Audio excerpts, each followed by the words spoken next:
Are you a meth guy? 16. What? Are you a meth guy? I was a fentanyl guy. Okay. Yeah, heroin. Well, opiates. Yeah. What made you think he was a meth guy? I don't know. I've like for some reasons I think I have dabbled. a gift. I think I have a gift of like name that drug addiction. I mean, speed. I mean, there definitely was. Like speed would have been considered a secondary. You know, I was shooting cocaine. It was like a bonus. Yeah. So I would shoot cocaine. I'd smoke crack, or when I would get meth, I would use it. But my opiate addiction was so bad that it was like if I couldn't afford drug. If I could have afforded it, you have to buy the opiates first, and then whatever money you have left, you get whatever you want. Yeah.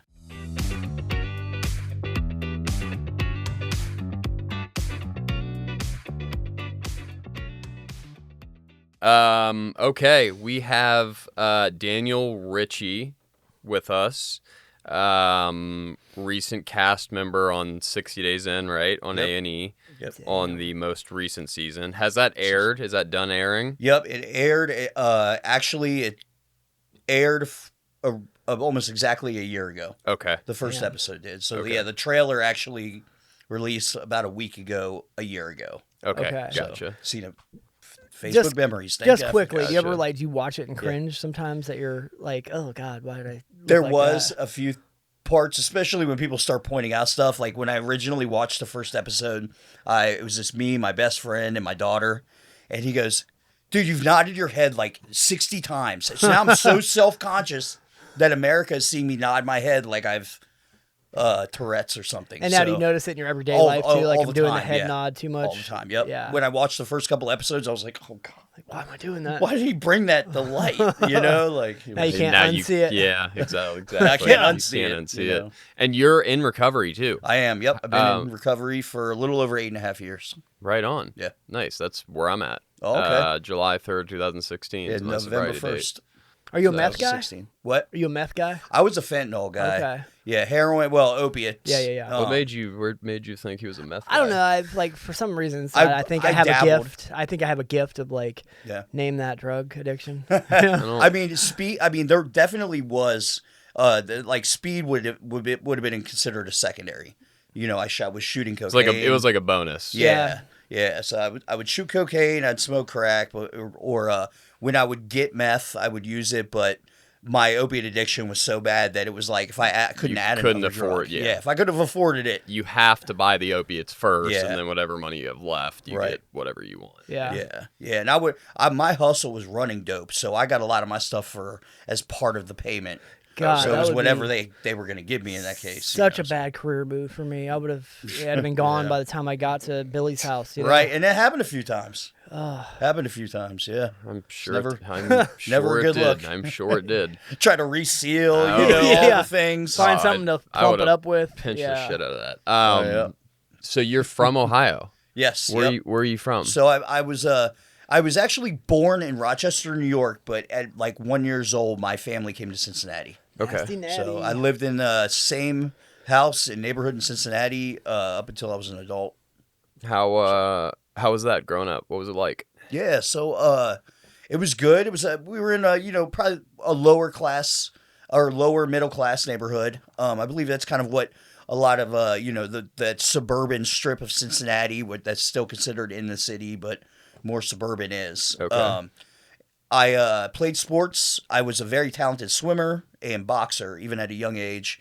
So I swam for the Cincinnati Marlins, which in Cincinnati is like one of the elite teams. You look like a boxer. You do look like a boxer. The swimming thing surprises me. Yeah. Because normally you're tall and long. Yeah, right. And like that's, you know what I mean? Yeah. But so when I was a kid, I was a lot longer, which I'm seeing now in my daughter. Right. And it's but it was.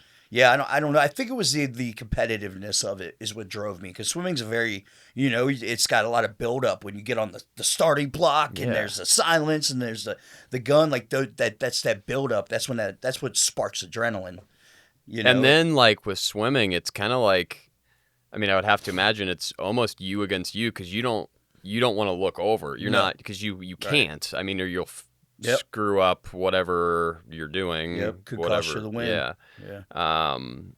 So that, baseball, there's the normal like youth sports, normal shit. Yeah. Hockey, stuff like that. When my family didn't have a lot of money growing up, so the hockey, which I was most into, ended up, not being an option for me anymore. So, equipment gets too expensive, or growing kids, Sure. stuff like that. So, around that same time, I was around 12, 13 years old.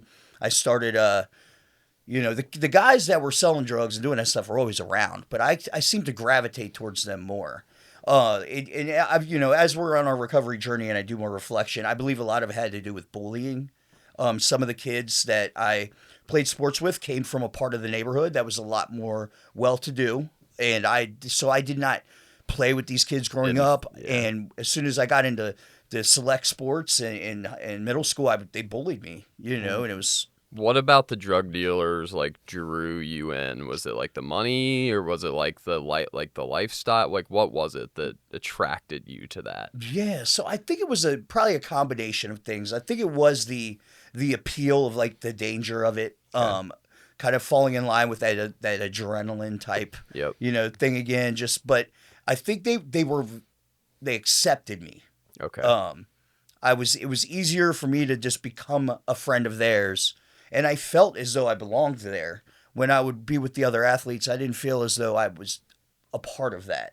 And I think that's that's one of the really unfortunate things about my athletic career. But it was I just didn't feel a part of it. So I gravitated towards them, and that in order to when you gravitate towards that, you're going to pick up on the same habits. So of course I started smoking weed about 13 years old. Started selling drugs. Crack was really moving into the neighborhood, so I started selling crack. It's so interesting because you said you were a good athlete, so like generally if you're a good athlete, like you're in, like, right? You know what I mean? Yeah. So it's interesting you had that experience. Yeah, and I think a lot of it I love my mother, I love my father. They were wonderful parents as providers. They came from a different generation and different types of families. They both came from very large families. And I do believe that played a big part in a lot of that. I was never encouraged as a kid. I was never told I was good. I was never said, it was never good job, Daniel, you can do this. Like, I was never told that I could overcome anything, or I could get past, or I could be good. I don't ever remember encouragement happening as a kid. And I believe that kind of played a part too, is nobody ever told me, like, even with the sports, even with the sports, even as good as I was, I do not remember any like positive like reinforcement of anything. So as I'm beginning to I try to find myself as a kid, when all that stuff matters the most, all I'm feeling like I'm being exposed to is negativity. Or like, why am I doing this? Like, what's the point? I'm right. Like, and you just want to feel safe and belong, right? Yeah. That's huge. Right. And my mom decided to take a parenting approach that was a little newer at the time. Like, she read a book on tough love. Okay. And I swear to that changed the course of like me and my mother's relationship forever. Like, she no longer became a safe place for me. Like, I could not turn to my mother for, like, Mom, this is going on at school. Mom, there's drugs. I could never do that. The first time I went to my parents with some things that were going on, they went above me. They went to the police, or they went to, like, I remember getting locked into like a psych ward one time, like, and being told that wasn't going to happen. So there was no trust. And I always felt as though everything was a punishment. Even if whether I did it or not, like, punishment. So if you shared something, they would make it seem like, oh, we understand, but then bam, psych ward, or bam, something, consequence of some sort. Yeah, something behind my back. Or I would just get in trouble for it, and the trust was... No trust, yeah. And I'm sure my mom didn't know what to do as I started to act up, not come home, and the things a lot of us kids do. I was experimenting, but that was a big part of it, was my house became very hostile. So did you start to sell drugs at 13? Mm-hmm. Yeah. Really? I immediately started selling drugs. What were you selling at 13? Weed and some crack and LSD. You were selling crack at 13. Yeah. Wow. Who were you selling crack to? The grown-ups in the neighborhood. Okay. Crackheads. Yeah. So were you like working at a trap, or like what did that look like? Kind of. Me and my friends would hang out in the park in the neighborhood a lot, so we would do it out of the park. Okay. There was also a plaza, And we used to have this, and there were some older cats too. We would, use the payphones and stuff. Okay. Like kind of the old school, like putting it in the change thing and having the, the payphones. We could open them, we could pick them, we could do whatever we wanted. So, but yeah, it was we had a mainly plaza of our marijuana. Oh yeah, we did. We had a plaza of our Yeah. own where we I got could our imagine drugs. buying crack off a 13-year-old kid, a young kid. Right. Yeah, that would see, be, I don't. that would be mind blowing. Yeah, to me. and that's how we used to get around too, because you could, if you have a crackhead with a car, they're gonna drive you. Oh wherever yeah, want. you get wherever get you need to somebody go. who needs Yeah. drugs. Yeah, you. So that's actually how I got introduced to it as a product. And do you ever was. like at any point like, holy shit, this is crack? Like this is because it's a big deal in that time. Yeah, like right, you're like, yeah. oh wow, what am I doing? How'd I get here already? Yeah, what year is No. this? 94. So yeah, it's Yeah. crack epidemic still going on. Yeah. Yeah. Or tail end at least. Yeah, Yeah, tail end of it. Yeah, it was starting to. It was something that was new to me. I didn't really see anybody smoking it when I was growing, like as a young kid. You didn't really know, like, did you know what it did or Yeah, like the I mean, effects? I'd seen people on it, and as I'd seen like in some. So I dated a girl that was in like the Section 8 housing, Okay. so that's where I spent a lot of my time. So I saw a lot of that there. In a neighborhood called Winton Terrace, I spent a lot of time in Winton Terrace, which is not a safe place. Sure, there were good customers in the Section 8. Yeah. Or not good, but customers at least in the Yeah. Section 8 housing. Yeah, so but my main thing was marijuana for sure. Okay. I was selling marijuana, but I had those that and LSD, if I had to put them in order. What were LSD was you huge with us. using at the time? Just marijuana. Just weed. Yep. Just weed. And Ritalin. I think I was like snorting some Ritalin and alcohol. Alcohol was huge. Okay. Yeah. I immediately, upon consuming alcohol for the first time, immediately became a criminal. Like I went and broke into like 100 cars the first night I got drunk. Damn. Wow. Me and my friend, his life took a really, bad turn too. He's I was going to say, is he spent a lot of time in prison. He's been in and out of prison. So. he's still with us? Yeah, he is. Yeah, good. barely. But yeah. So alcohol was a big one too. I drank almost every day. Immediately. I fell in love with alcohol. Wow. As a Yes. kid. Yeah, as a And kid. are you still going to school and doing your Yeah. normal? Yep. I was still going to school. I was selling weed at school. I would go to school with 20, 30 dime sacks in my Yeah. sock, and I don't know how it didn't smell. I don't know how I got away with as much as I did. But I was involved with some of the bigger like drug dealers in the neighborhood and stuff. Like they like took me under their wing. Yeah. Which is another crazy story within itself. But Well, there's that. The thing is, my dealer, he wouldn't fuck with certain people, but he would fuck with me. Yeah. And I was in high school at the time, and that felt really good. right, yeah, you Like, feel powerful. Yeah, like I was like, oh, so I must be special Yeah. because he trusts me for whatever reason. yeah. But yeah, I get that completely. Like Yeah. I totally understand that. Yeah, and I was looking back. I was reaching for something. Like I needed support. I needed like love. I needed encouragement and motivation. I needed to be told I was going down a bad path. It was like there was no like soft area of like, hey Daniel, you're going down a wrong path. you It do was DARE? like immediately like jail. Dare? Dare. You Yeah, had- you had we Dare? did Dare.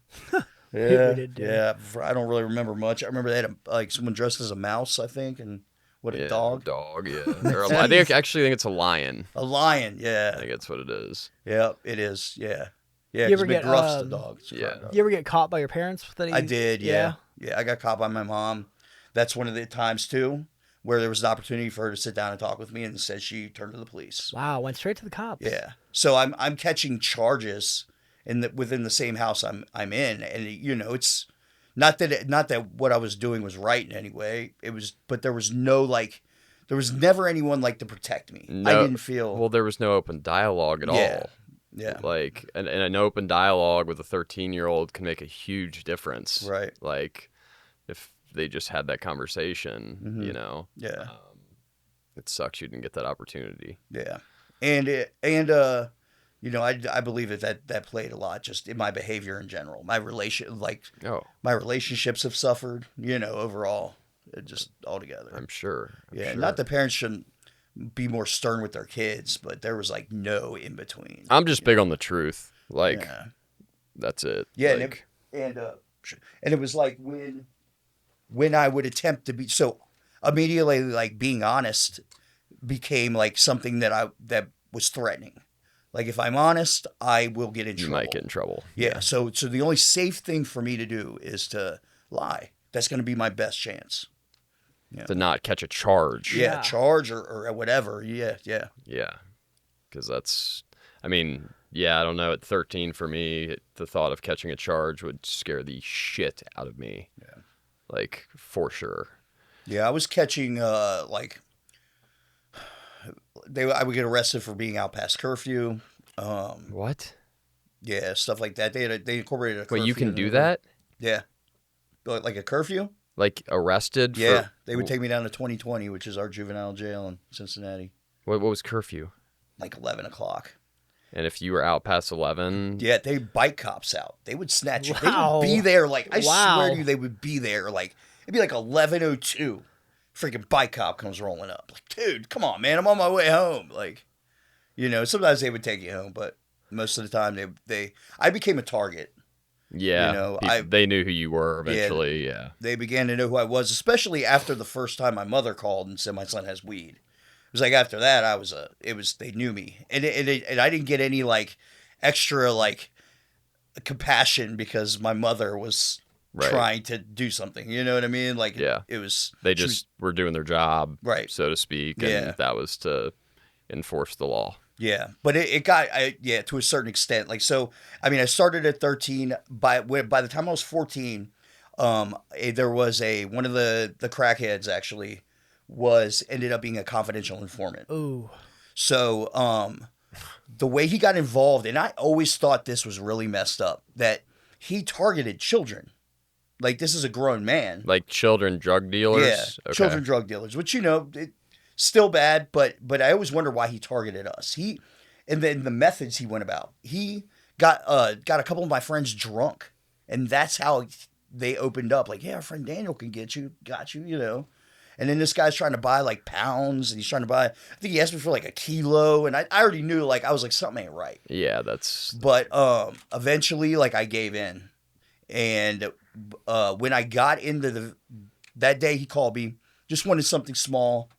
And my friend tried to give me a knife, and I was like, nah, I don't need that, man. He's like, you should bring it with you, dude. Something's up. And I'm like, nah, don't worry about it. Well, I get in this van, and the driver turns around. He's got his hat on backwards, kind of looking like a painter, like almost like someone who's been painting all day. Like. Yeah. And the other guy's name was Mike. He was on in the passenger seat. He turns around. He goes like, "You got that?" And I look at the driver, and I'm like, Who was the CI? The passenger or the driver? Passenger. Okay. So I'm looking at the driver, and I'm like, how do I know this guy? And he turns around, he double takes, and he turns up real fast. It was a guy named Officer Bly, one of the cops that had busted me for curfew multiple times. So now I'm like, I've made them, and I'm like, let me out of this car now. Let me out of this car now. And he's like, where? Right there? And he just keeps driving. And I'm like, let me out right here. And he's like, where? Right here? And then all of a sudden he starts cussing up a storm, like clearly like giving a signal or something. And he pulls into a UDF, and I try to jump out, and he jumps out, and all these cop cars pull in. I try to run. I'm a kid. So I tried to jump over a wall, man. I was like 3 feet off. Like, didn't even make it. They snatched me up, and that's how I got my first felonies. Wow. Did you already make the deal prior to them? Like, no, I hadn't actually made the deal, but I had made 3 other deals. Okay. With that dude? Yeah, with the confidential. So is he like a professional company? How's that work? How the hell do you do that? Well, I thought he arrested you for curfew. Well, the cop did, yeah. The other guy, the informant, like yeah. How the confidential informant was just one of the crackheads, right? Okay, yeah. okay. Yeah, so it's 2 different people. Okay. So the undercover. So you're saying cop, the driver was the cop? the driver was the cop. Okay. Yeah, the passenger was the okay. Gotcha. Was Mike. Why the fuck would they send a driver that has had interactions with you? I have always wondered that. That is the dumbest thing. Stupid. Like, how they didn't even do their research? I don't know how. You didn't think I was going to recognize him? Yeah, it was. I always wondered that. Like, wow, how sloppy was that? World's dumbest cop. So stupid. Yeah, and then because it was an undercover sting operation, this is something I always thought was funny. They put me in a. They were plainclothes officers when they were transferring me to 2020. They took me. They tried to question me, and we're going to 2020. I'm sitting in like a plainclothes officers, and we're pulling up the cars, and I'm like, help. Like trying to get somebody to hopefully like jump over or something, like So you can get out. yeah, People are kidnapping me. yeah. Like I'm a kid. And you're how old? I was 14? Yeah. And then what do you get caught with? Yeah. What's So your I charges? I got charged with it was 4 counts of drug trafficking, God. F5s, because it was marijuana. Oh, okay. Okay. Yeah, that was just marijuana. Okay. It was just F5s because it was marijuana. I think one of them was like an F4 or something. But nonetheless, it's still trafficking. Yeah, it's still trafficking. Yeah. They dropped 2, kept 2, put me on probation. I had to do some classes and stuff. I got it really lucky. How long do you stay in juvie? About 2 months. 2 months. What's juvie like, man?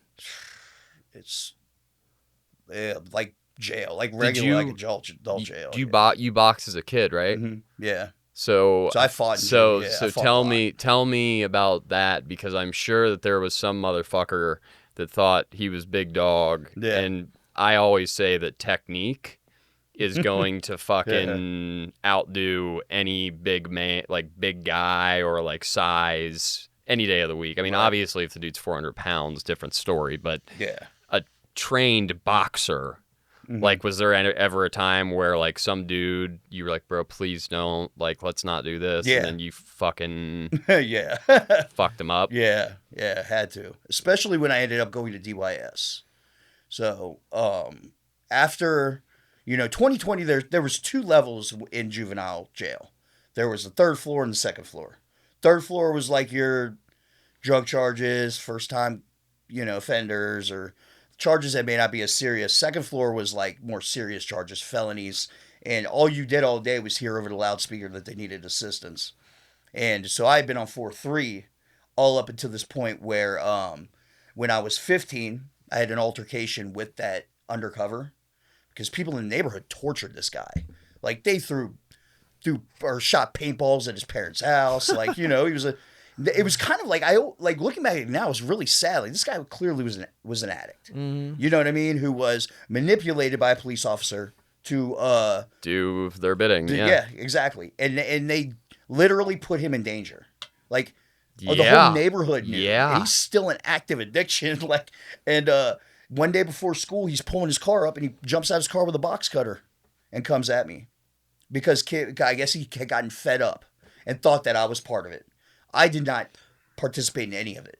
Well, for one, I knew I'd be the top suspect. So you go to school one day and you get out of your car and all of a sudden I was walking. Okay. Yeah, I and was then standing on the corner. Here comes crackhead Yeah. with a fucking With a box box cutter. Every day he would drive by the school. Every day. And people would be like, snitch, yell stuff at him. And then one day somebody yelled snitch, and I had been used to it at that point, and he slammed on his brakes and jumped out and came at me. How did that end? So we kind of like squared up, and then he jumped back in his car and drove off. And I was Okay. like, Wow. So I ran up to school. I tried to call my mom. I was like, Mom, we have to go to the police station now. And she was like, we'll go after school, Daniel. I was like, no, we have to go now. And she's like, we'll go after school. Like, she didn't care.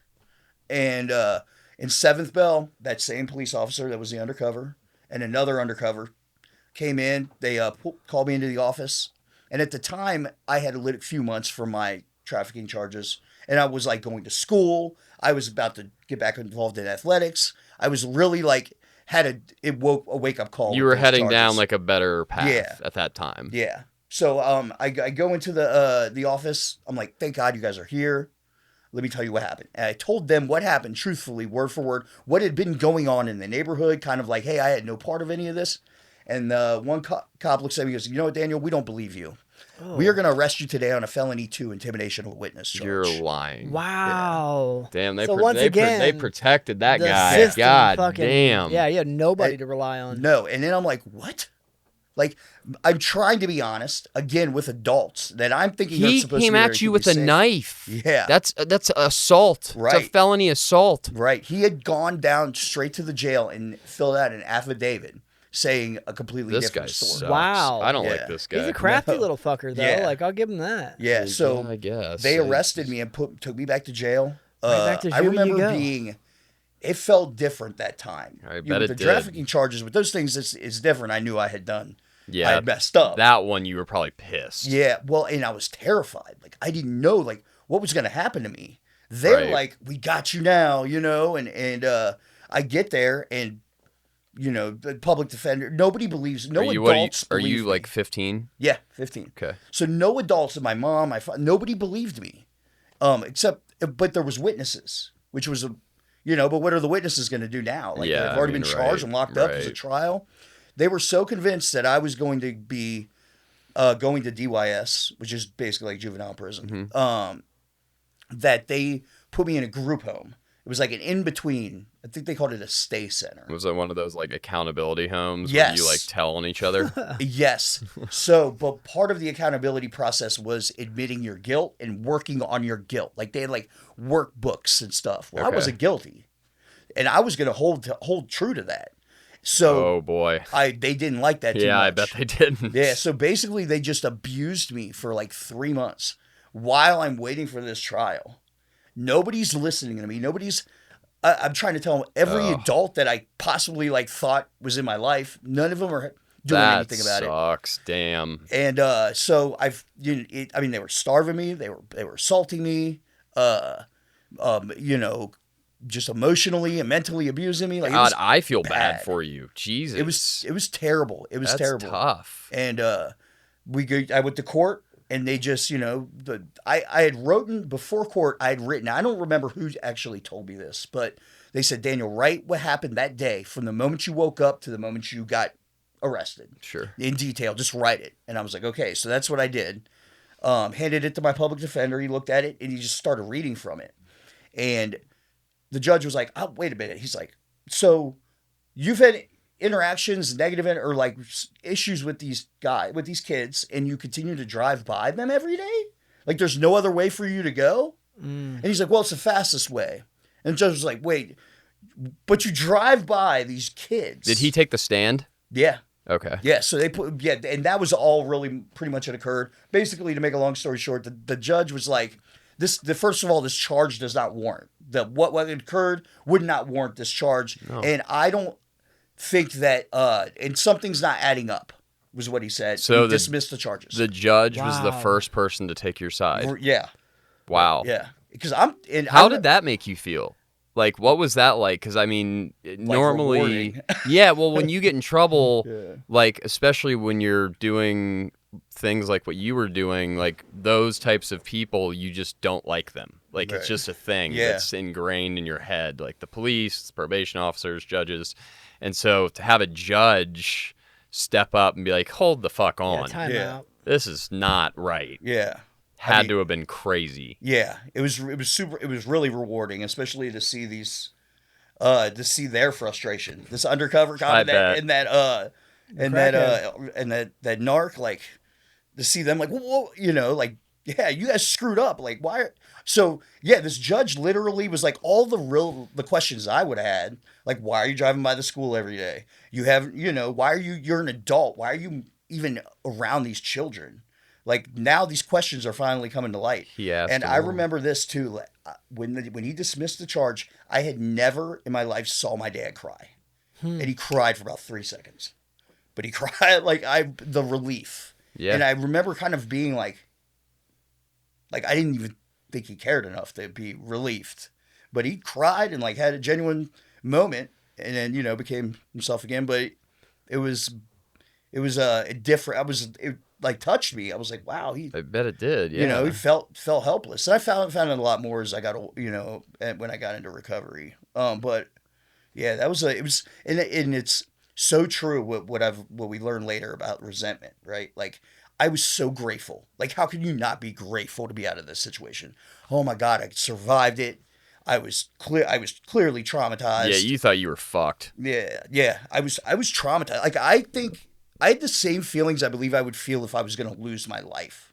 Like, I felt in captivity. Yeah. Almost like what I would never have said I was victimized by anything, but at that point I felt like a victim. And it's screwed up because, like, yeah, you get justified at the end, but, like, that still costs you months of your life, right? Yeah, And that you can't get back as a kid. And the emotional toll that it takes. Yeah. Ended up being the worst part, even, like, long term. So those charges were dismissed. But what that did, too, was it planted a seed. You know, we get seeds planted throughout our recovery, throughout our lives. Sure. This seed was planted. What this seed would tell me is that I was never going to amount to anything, that no matter what I did, I would never escape the system, and that I was going to die young. Now that seed had been planted. It didn't take much time for it to grow. And within a couple of days, I realized, within a couple of days of getting home, I had my first, like, trauma response. A van that was similar to the van that got me the one time I was walking our family dog, and this van pulled up to a stop sign, and I jumped in the bush. And I remember being like, what the fuck did I do that for? Why did I do that? You know, and I remember kind of being confused, being like, oh, it's cool, you know, and but that gratitude quickly turned into resentment. You know, I became resentful of my parents.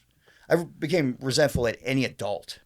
I'm like, these people don't keep me safe. Stay away from me. Yeah, the whole you against the world thing can be really just not a fun place to live. No, and the people that I was friends with at the time were not in good places either. I jumped right in, full force.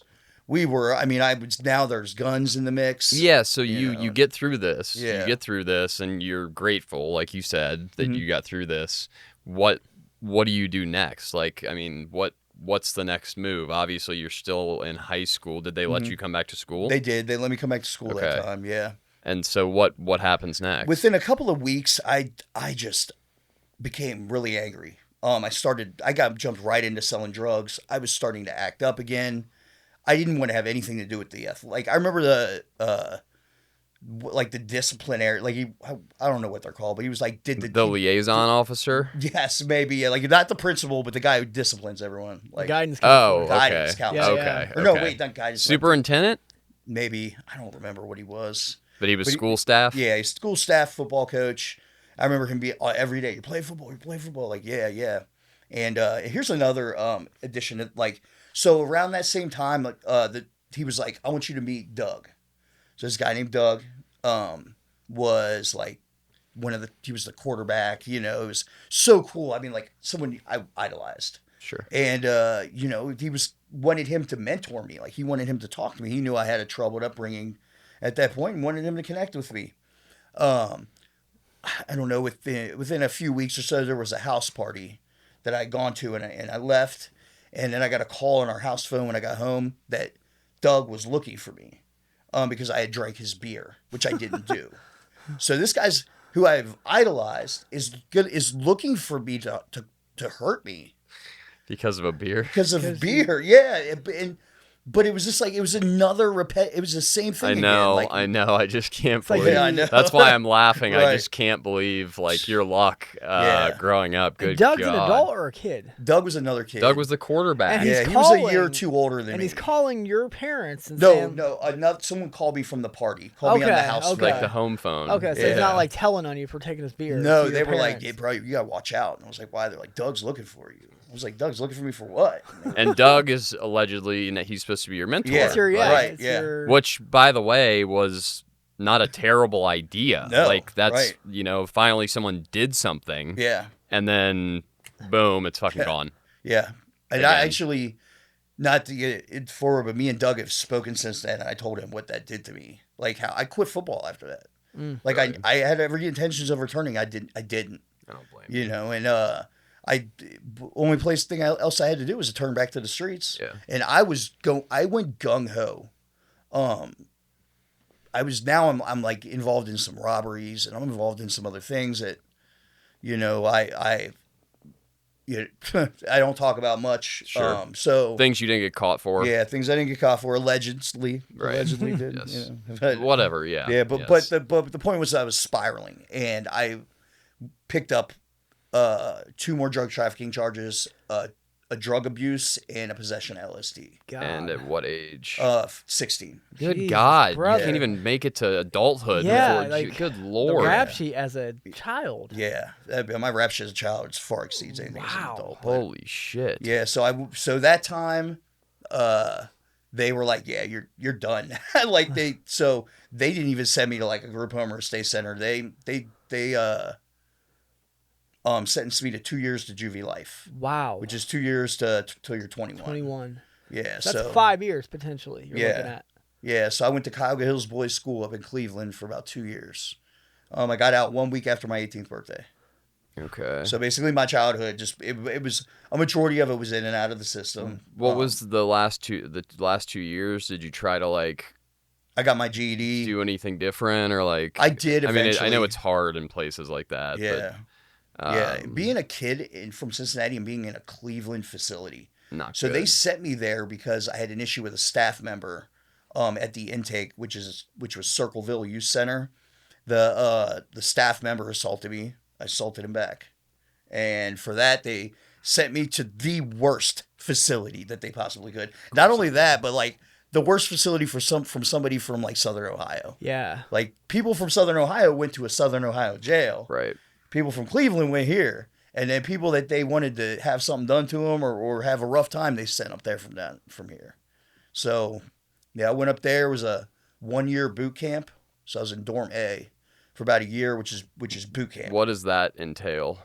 Like 5 a.m. wake ups, working out, marches, like they would use the squares and you would do the march. You would have to stand with your arms as high as you could for as long as you could, like physical torture, basically. But Yeah, because boot camp for the Army is only. 6 like weeks. 3 months. Yeah, I was gonna say like a couple. It's what? not bad. Couple 6 months, to a 8 month. weeks, 6 yeah. So this is weeks, yeah. just a boot camp, whether like you just kind of get integrated into the current, like it's not like a set time. So it's not like a 1-year boot camp. right. It's like it's just a Dorm boot A camp. is This boot is camp. what it is. Yeah.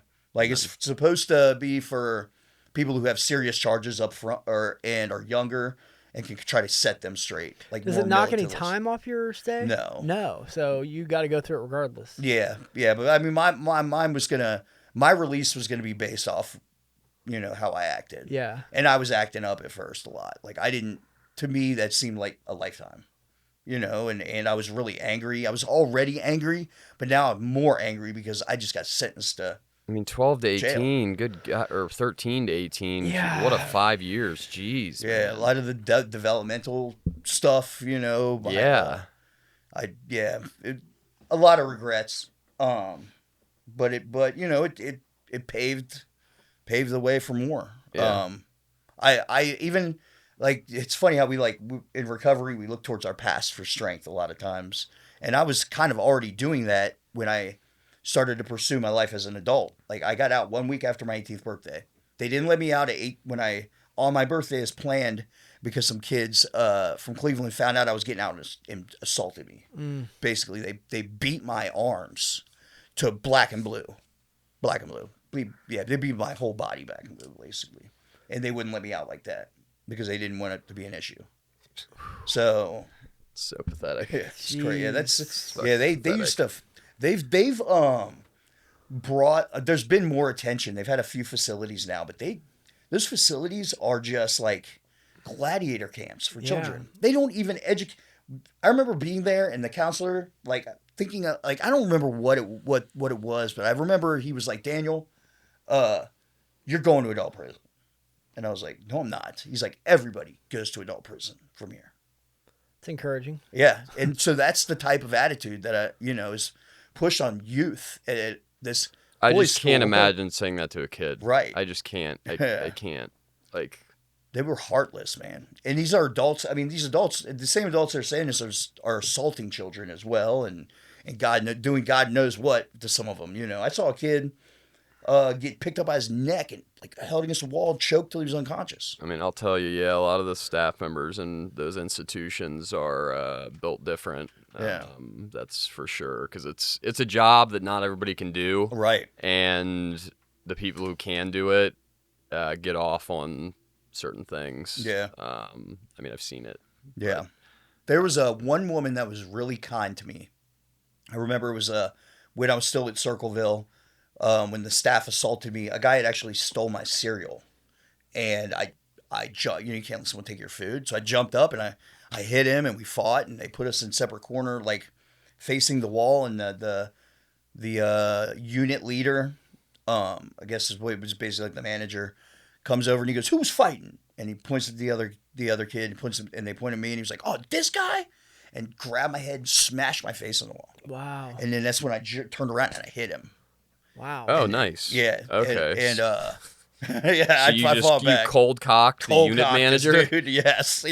Yeah, shock on his face. Yeah, I bet. You know. You don't get any bonus time for doing that? I got tied into a knot.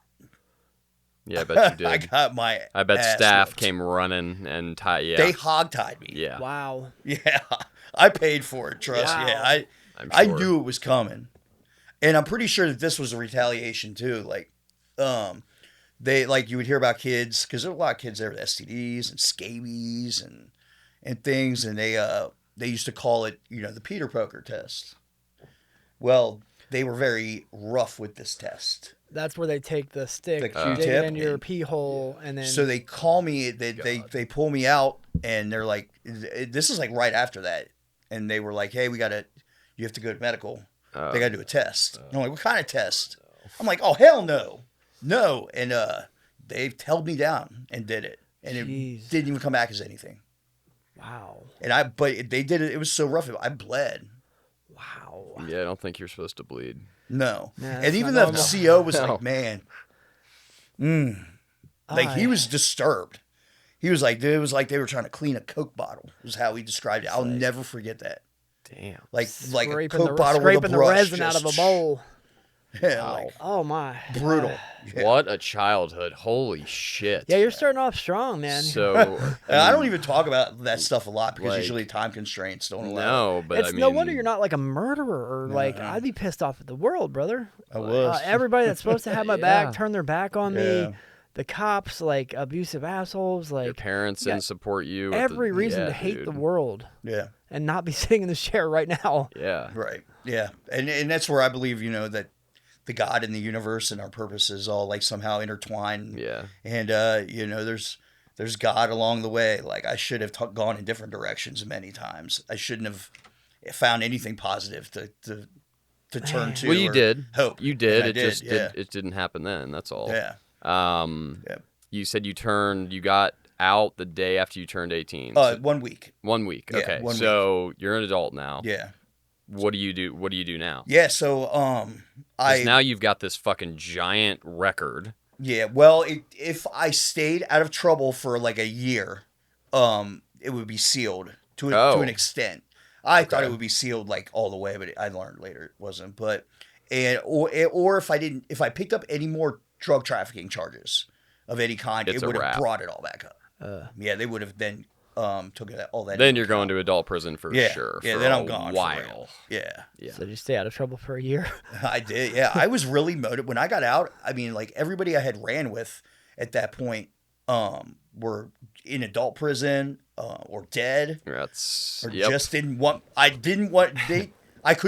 be around them. Like, even the people. When I go on TikTok live, a lot of people are like, "Well, what about people, places, and things? Like, what do you do with the people?" And I was like, "Well, to be honest with you, most of them are in prison or dead, Yeah, they so I eliminate really themselves. don't have to do anything about it. Yeah. Like, they're gone." So Yeah, you're in this long enough. That's what I tell people, like, you're in this long enough, you lose a lot of the people you start this with aren't going to be here when you're, yeah, when you get there. Yeah.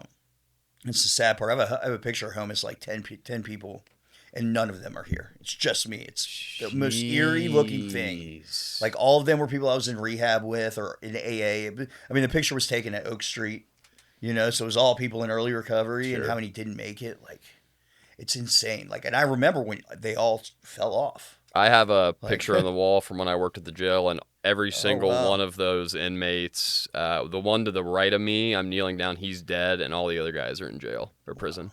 Like, not Yeah. one of them made it. Not one of them made it. Yeah. It's wild. Right. And then to be the one who did Yeah. or is making it Yeah. is like such a, it's hard to sometimes be like, why me? What is different about me? Or am I in danger? Like, you know what I mean? Like, what makes me so different? Like, was it a luck of the draw? Was it a decision?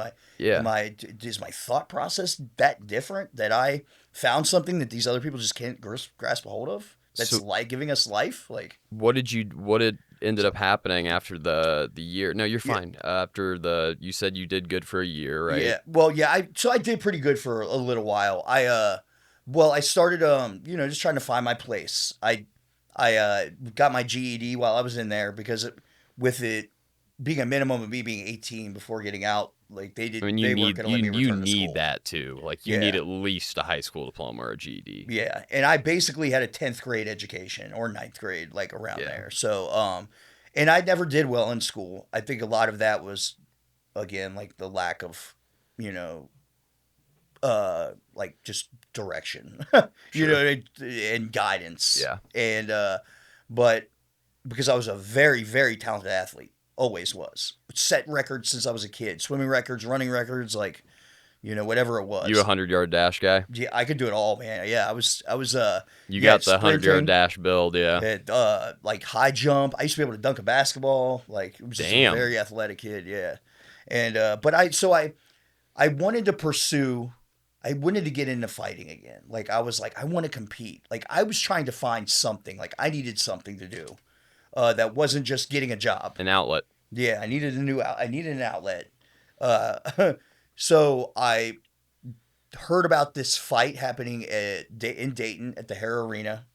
And I was like, well, I'm going to sign up for that. Well, so I signed up.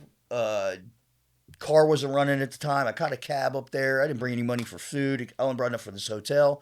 I'm in this hotel doing push-ups all night. You know what I mean? Like, no clue what I'm really doing. And then I show up to the venue, and I have my first fight, it's a 3-fight tournament. I win my first fight, win my second fight, and the guy got me on the third. I mean, I couldn't even pick my arms up. Was it a time thing, like gas? Yeah, I was truly gassed. Yeah, I wasn't warming up or nothing. I remember a guy being like, hey, man, you want to warm up? And I'm like, no. No, I'm good. They're like, do you have a mouthpiece? Like, no. Yeah, I'm paying for that one now, too. This is like MMA, right? Huh? MMA or like boxing? Okay. Yeah, MMA. Oh, really? And back then, you could soccer kick. Oh, man, yeah. And stuff, and stomp, and like... Damn. It was a brutal sport. I fought a guy who was like 50 pounds heavier than me. Jeez. Yeah, I used to love fighting bigger guys, man, because it looks like a circus. Yeah. So I would love it. It was like, you know what I mean? It just especially if you get the dub over them, too. Like, That's you look like Hercules. I say technique, man. Yeah. Any day of the week is going to win. Yeah. 9 out of 10 times. Yeah, because I was a strong guy, but I always was like, I can't rely on my strength. Like, you're right. Like, it was like, I need to be better at technique. You're trained, yeah. Yeah. You're trained. Like, they told me, I remember them telling me, like, because I wanted to be a champion. I remember some of the guys that I fought with and trained with were like, you won't be a champion, Daniel, because you didn't wrestle in high school, basically, was what it boiled down to. At the time, was when Matt Hughes was, blown up. Wrestling is now being touted as that's the art form that will get you ahead in MMA. Like, just freestyle wrestling, Greco-Roman wrestling, which I had never done. I was in DYS. They didn't have a wrestling team. It's not that kind of wrestling I was going to be doing, at least. Yeah. And so I started wrestling with collegiate wrestlers from Xavier and UC and oh wow, because I was like, it's not that answer don't work for me, and so I trained with them for about 7 or 8 months. I started being able to start throwing them around. So like it went from me just getting slammed all for sessions at a time to now I'm taking them down. They're telling me I should try out for UC's wrestling team and stuff like in You talking about Connecticut? University of Connecticut? Cincinnati. Cincinnati. Okay. Yeah, I'm sorry. Okay. I know. I forget. There's always other UCs. You're good. Sometimes, but I was like, damn, fuck. Yeah. So no, like University of Iowa would be a big one too. But yeah. So the next fights I had, I slammed guys around. I took them down. I used my wrestling skills. I didn't use the boxing as much in the kickboxing. Took them to the ground. Yep, I would take them down. Ground and pound, baby. Yep, I love it. Yeah, I used to be like, oh, they should stand up and fight until I ground and pounded. And I was like, now I see. Yeah. And it is, and when you're with, and it's not really as easy as others. Like when there's a guy below you and he's trained from the bottom, he's a black belt or something, like you're in danger. Yeah. Yeah. You're just because you're up flying, throwing punches does not make you any safer, you know? 100%. So, and that's what I liked about, the one thing I liked about mixed martial arts the most was that there was multiple avenues to win. Like I could break my arm and still win this fight. Yeah.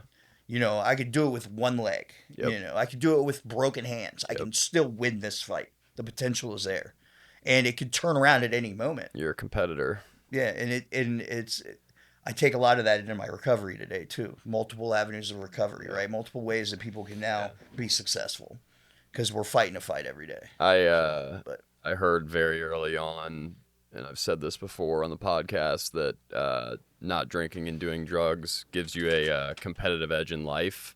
Yeah. And I didn't really know what that meant at the time because I think I had like 6 months or something. And I remember hearing it and being like, damn, a competitive edge in life. Like, that's nuts. So I'm going to be better than other people at life if I do this. Like, that sounded sick to me. You know what I mean? Like, and fuck, I mean, it holds true today. Like, it in my opinion. Right. No, I think you're right. Yeah. Yeah, 100%. Did you ever dive into any harder drugs in adulthood? Like, Oh what? yeah. Oh, So so speaking of one arm, I'll share. So I kept winning. I'm fighting. And back then there wasn't like a show every weekend. You had the UFC, of course. You had Pride in Japan. Were you getting paid? Yeah, I was making money. Yeah, a little bit, just a little bit. There was shit. Enough, just enough for it to be 50 bucks, worthwhile. hot Yeah, dog. but I fought for free too. I Yeah. paid to fight before. Like Yeah. it was. I get that. But there wasn't as much money in it. So usually, if you were someone who brought in a lot of ticket sales, you would get a percentage of tickets, or something like that. So, but I bothered the promoter, and he told me like, okay, win this next fight, and we'll give you a shot at the top contender spot. So I won that fight. I'm like, where's my shot? He's like, okay, cool.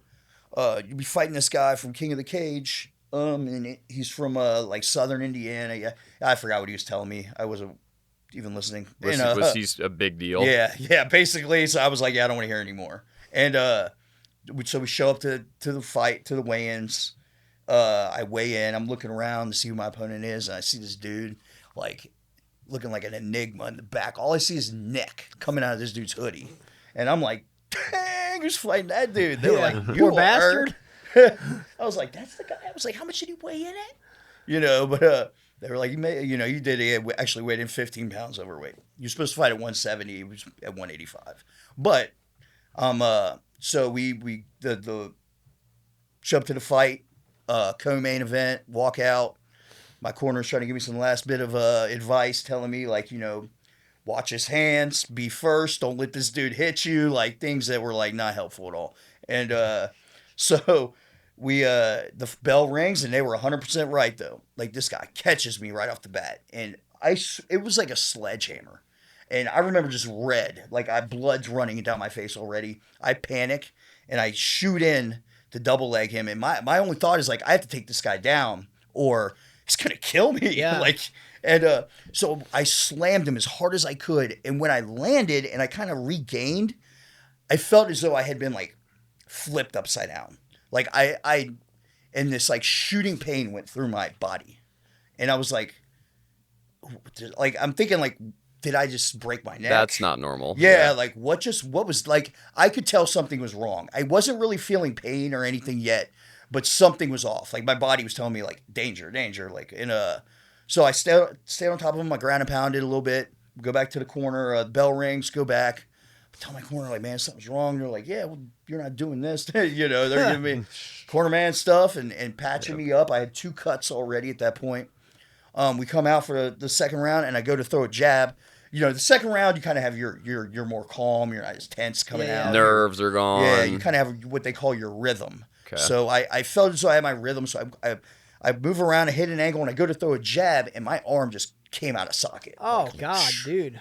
Completely. Like, I remember it like extended, and I think it actually hit him. But and I was like, oh shit. So my arm's like dangling there. But again, my adrenaline's going, so I kind of move around, and then I throw a leg kick because I'm like, what am I going to do now? So I threw a leg kick, and he didn't block it. I threw another one. I saw his facial expression change. I moved around. I hit another angle. I threw another one. He started to back up, and I came down, threw as hard as I could across his leg. It just like cracked, and he fell back. And I tried to jump in the air to Superman punch him. with my good hand, and the ref grabbed me and stopped the fight via TKO. Wow. So you saw his face change, and you were like, "Oh yeah, I got him. I got him." He had no defense against that leg kick, which showed me right after that first kick, I knew that was my angle to win that fight. Like, I can kick him into oblivion. He didn't even raise his leg to block it. Then things started to make like slow down a little bit. Okay, he doesn't even have the correct stance to block a kick. So that's so I kept throwing him, and it was like he didn't even know how. So you win the fight. Yeah, the fight. That's amazing. Yeah, one of my favorite fight stories for sure. Your arm is now broken. Oh, it's broken. I broke my shoulder joint. I had what they called a Bankart's fracture. Did you go straight to the hospital after the Not fight? straight, but I had like 16 beers and went straight to the hospital. Yeah. And, okay. So you drank it off. I drank a little bit. First. I had a chiropractor out there. Like, can you put my arm back in socket? Crack my back real quick, please. Yeah, I didn't know like the extent of the injury, but yes, that night I went and I got my first prescription of opioid pain medication. Oh, I man. had They a give you some feeling perks. that's where we were going. Yeah. Yep. That was my introduction. Man. And how was that experience the first time that you took those? Yeah, I'm glad you asked. It was so I remember that night actually my adrenaline was going. I'm about to get my shot to be a champion. This is like my life goal. Yeah, this is a big deal. Yes, to me. And I actually had a girl with me. She was holding the ice pack on my face for me, and I'm just soaking it all up, right? And the next day, I get up and I'm hurting now. My face is hurting. Yeah. I had to go get my cauliflower ear drained later that day too. It was like, had a lot of pressure on it, so that hurt. And so I took 2 of them. Perks? Sat back. Yeah, two perk 5s. Okay. Yep. And that should be enough for no Do tolerance. the trick, yeah. No tolerance. Get you where you want to be, yeah. And I remember like the moment it hit me. I remember being like, wait a minute, I got all of this figured out. Everything is going to be fine. You know what? I could still go to the gym I don't need this arm. I could be good. I remember calling my coach and be like, Coach, I'm ready to come back. And he's like, miracle. You're what? The fight was 3 days ago. Like, and you're like, I feel great. I felt on top of the world. I can say I had some depression, anxiety, all these things, right, that I've been dealing with even as a kid that probably stemmed from a lot of that. When I took those pills that first time, it was like I had been on this wave, like in a wave pool for my entire life. And for the first time, the waters were calm. Man. It was like I could figure out, I could see what I needed to do, whatever that even means. Yeah. It's like I felt bigger. I felt stronger. I felt faster. I felt smarter. I felt like my game was tighter. Those pills were like the I mean, bro, done, you won the fight. You said you had a chick with you, and then you got a prescription for Oxy. Right. That's a good weekend. That's a good fucking weekend. That's a great weekend, right. Yeah. It was a good weekend. So I can understand why you felt like you were on top of the world. Right, yeah. So that perfect combination. And, but shortly after that, so I was a personal trainer as well. So I had actually 2 other jobs. So I was a personal trainer part-time, and I was a bouncer. A lot of the guys who fought worked at the clubs and the bars, and they were the bouncers. It was like kind of like the community. Yeah. And, so I got a job at a bar. Give me 1 second. Are they raving up there? What the fuck are they doing? What is They're happening? fucking raving, dog. Never plays music ever. So the most I ever heard from there was the vacuum. Never heard... It's not even gonna help. It sounds like it's outside. No, I think it's up there. Yeah. Be those angry neighbor. Get a broom and hit the ceiling. Will that come up on camera, Bruno? I mean, yeah, that's what I was gonna ask. And it's like ebbs and flows. So like it gets loud, then it's like. It's hard to say. Yeah. I mean, we're pretty tight sound, in here. Yeah. I would say with the microphones, I mean, you talk loud, I Yeah. talk loud. Okay. Yeah, I think we'll be okay. All right. Sorry, I didn't mean to interrupt. No, you're fine. I hate having to do that because I noticed we were were rolling, but I just didn't know what the fuck. I didn't know if it was like a car outside or what. But anyway, that's where I think experience with these things comes into play because I know how to block that out and not be distracted, but somebody else might be completely thrown off. Yeah, I just didn't want to fuck with the podcast. Right? Yeah, that too. Because Definitely. Yes, you were working at the clubs. Yeah, bouncer. yeah. You started working as a bouncer. Yeah, so I was working as a bouncer, which introduced me to some of the a little bit harder drugs too. So I'm like ecstasy, more ecstasy, cocaine. So I'm like doing ecstasy, cocaine. And I didn't see this either until I got into recovery, but I would always like undercover buy more. Oh, like yeah. it was like I was already like being dishonest with people for no reason, really. Like they wouldn't have cared if I bought 300 of them, but I cared if they knew that I had that many. And also if I cared if they knew how many I was taking. Oh yeah. Like I was a habitual overdoer, you know, like I was the guy grinding my teeth. I remember one time they let me bartend at this club because of like my status as a fighter, and I'm surprised they didn't shut down after that. I like tore that place apart. Like heavy-handed. People there were on like the drinks. throwing up and stuff from the drinks I was making. You were, like, you were God, overpouring like Way crazy. Overpouring, yeah. I was like, this gotta be stronger. I'm like best rolling bartender. balls, you know, like Yeah. bad combination. And I'm back there just killing it. Well, I I remember was them being gonna like, say. get him out from back there. Get him out from back there. Yeah, because if you're rolling and you're drinking on Yeah. top, I mean, the booze doesn't really Yeah, you can't feel the touch booze you. really until Like, you're blacking out. You can just drink and drink and drink. Yeah, and we got into all the clubs, like, well, because, you know, we knew people that were working at all of them, but we used to just walk right in, bypass lines. I mean, from Cincinnati to Which I'm Vegas. sure felt good. Yeah, you feel important. You feel, Yeah. especially when you're like, you know, you ate a couple perks and some Oh, yeah. rolls, and you're on top of the world Yeah. already, and everybody knows who you are, and you're hanging out with someone who's been on The Ultimate Fighter Yeah, or in the right. UFC, and And you're getting walked past the people waiting Yeah. in line. Right, yeah, Oh, yeah. God, yeah. yeah. I'm So I sure felt that on top of the great. world, and but it's funny, like I was able to stay grounded to a certain extent because of my goal to be a champion, my goal to make it to the UFC or to ride that as long as I could. I ended up having the shoulder surgery, and you know, but the promoter kind of saw that I was abusing these. He must have seen this before. And he was like, "Dan, you got to stop taking those pills, man, or I'm not going to give you this title shot." And so I did.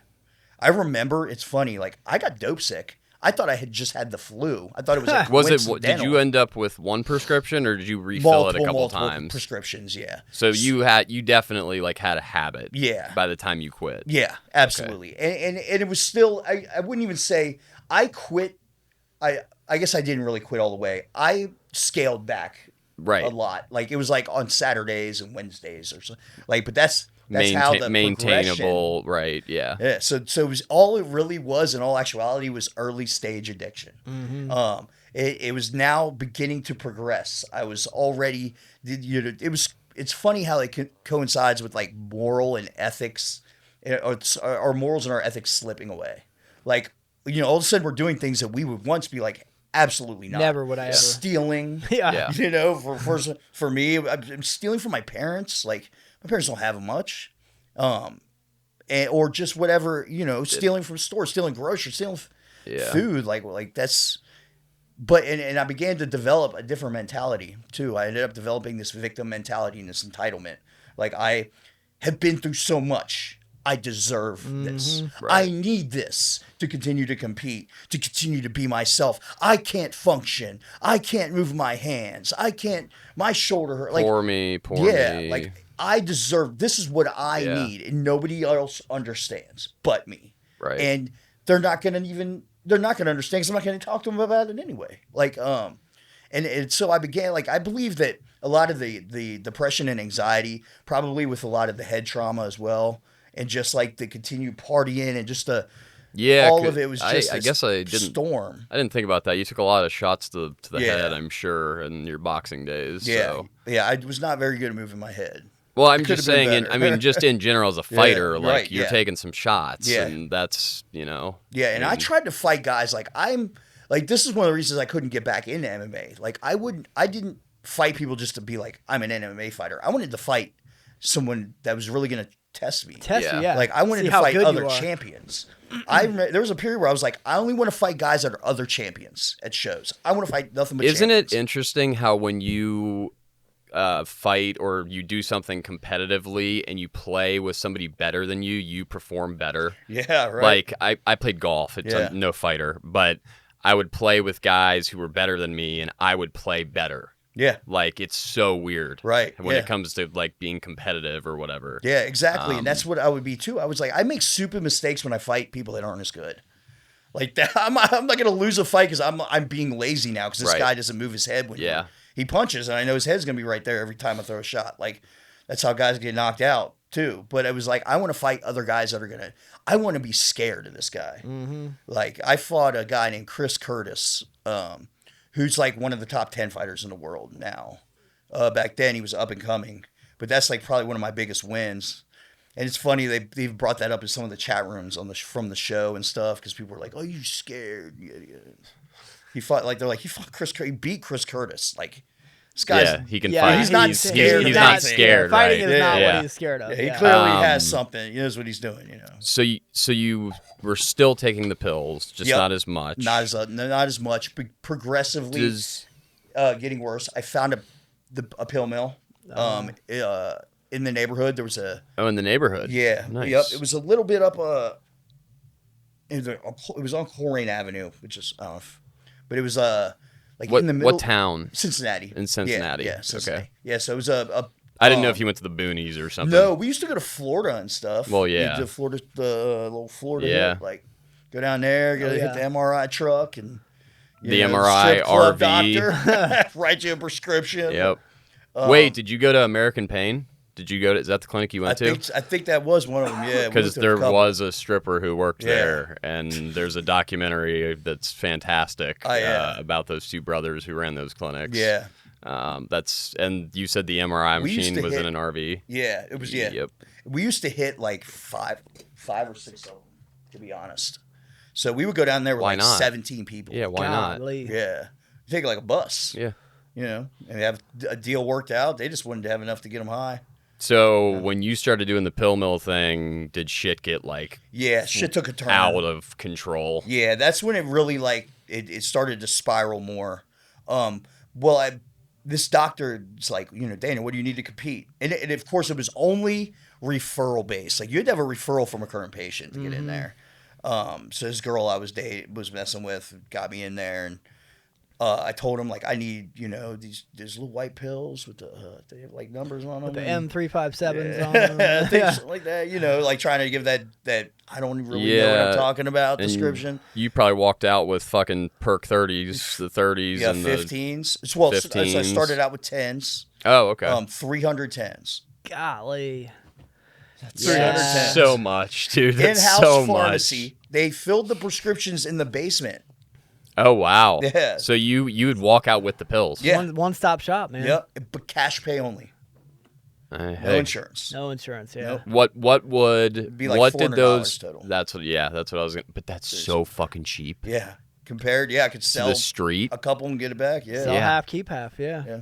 God almighty. Yeah, so I thought I had it made, I was, I wish I could say like at that time my career as a fighter was suffering. It was, but not the way people would expect. I was not suffering physically. I was performing at my best. Well, you look at guys in the NFL, right? And like guys get hurt and they'll go back to the locker room and they'll fucking get them all meted up and they'll, whatever. And they come back out and play on a torn ACL. Yeah. Like, I mean, so yeah, I can see why you still were able to fight. Right. Yeah, fuck, better. I felt better. I was going to say, you probably didn't feel as much either. No, the last fight I actually had, so that my addiction was really spiraling at this point. I've just stolen a bunch of money from one of the bars I worked at, literally like days prior to this.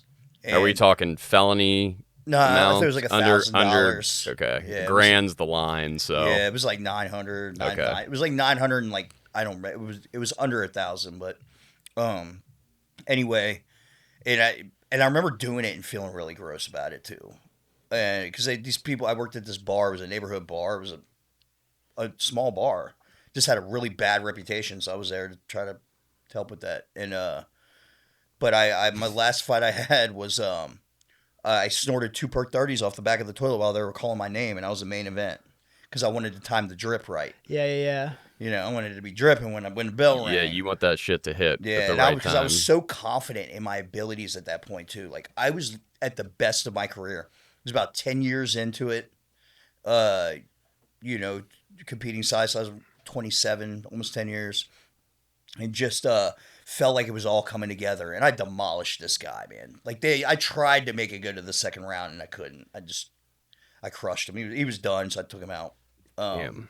But that was the last fight I had. The next fight I was supposed to have had, I showed up to the weigh-ins 10 pounds underweight, and I had just been introduced prior to that to bath salts. Oh, so now boy. I'm doing bath salts and crushing up pills or heroin. What in God's green earth introduced you to bath salt? There, That's you like buy them at the gas station. I remember the guy wait, I bought. what? Yeah, you can buy them. Really? All Yeah. the like Arab. Yeah, you buy 'em all. store. It's just Yep. like whatever it's called now, Kratom. Like you Yeah. can literally just. It was just like that. It was Go in the in and- window. yeah. But I didn't know you get those. I did not know that. I used to go to Sunoco and get the locomotion. Yep. I did not know that. Yeah, and it's fun. Like actually, the guy who I was buying, I would buy some extra pills from, and just a guy I would hang out with because none of my friends at that time were using really. I was making new friends. And, Sure.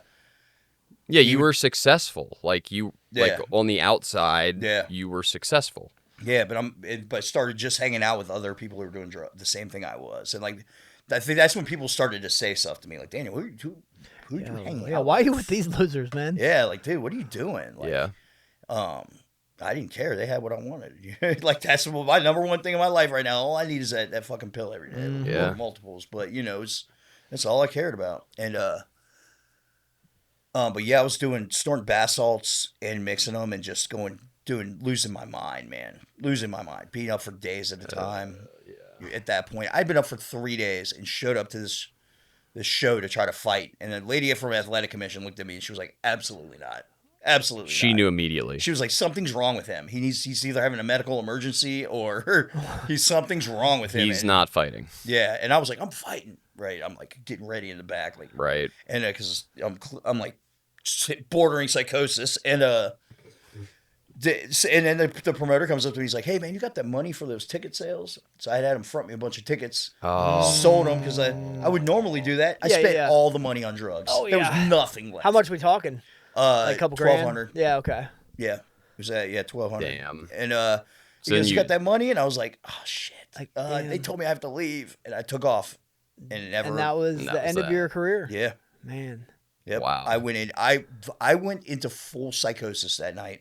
I thought that because I robbed this promoter, there was a festival going on in the neighborhood I was living in, and there was a bunch of motorcycles, like ninja bikes, and I thought I was so convinced he just sent ninjas. Damn. To After take me. you out, you're that important. So, yeah.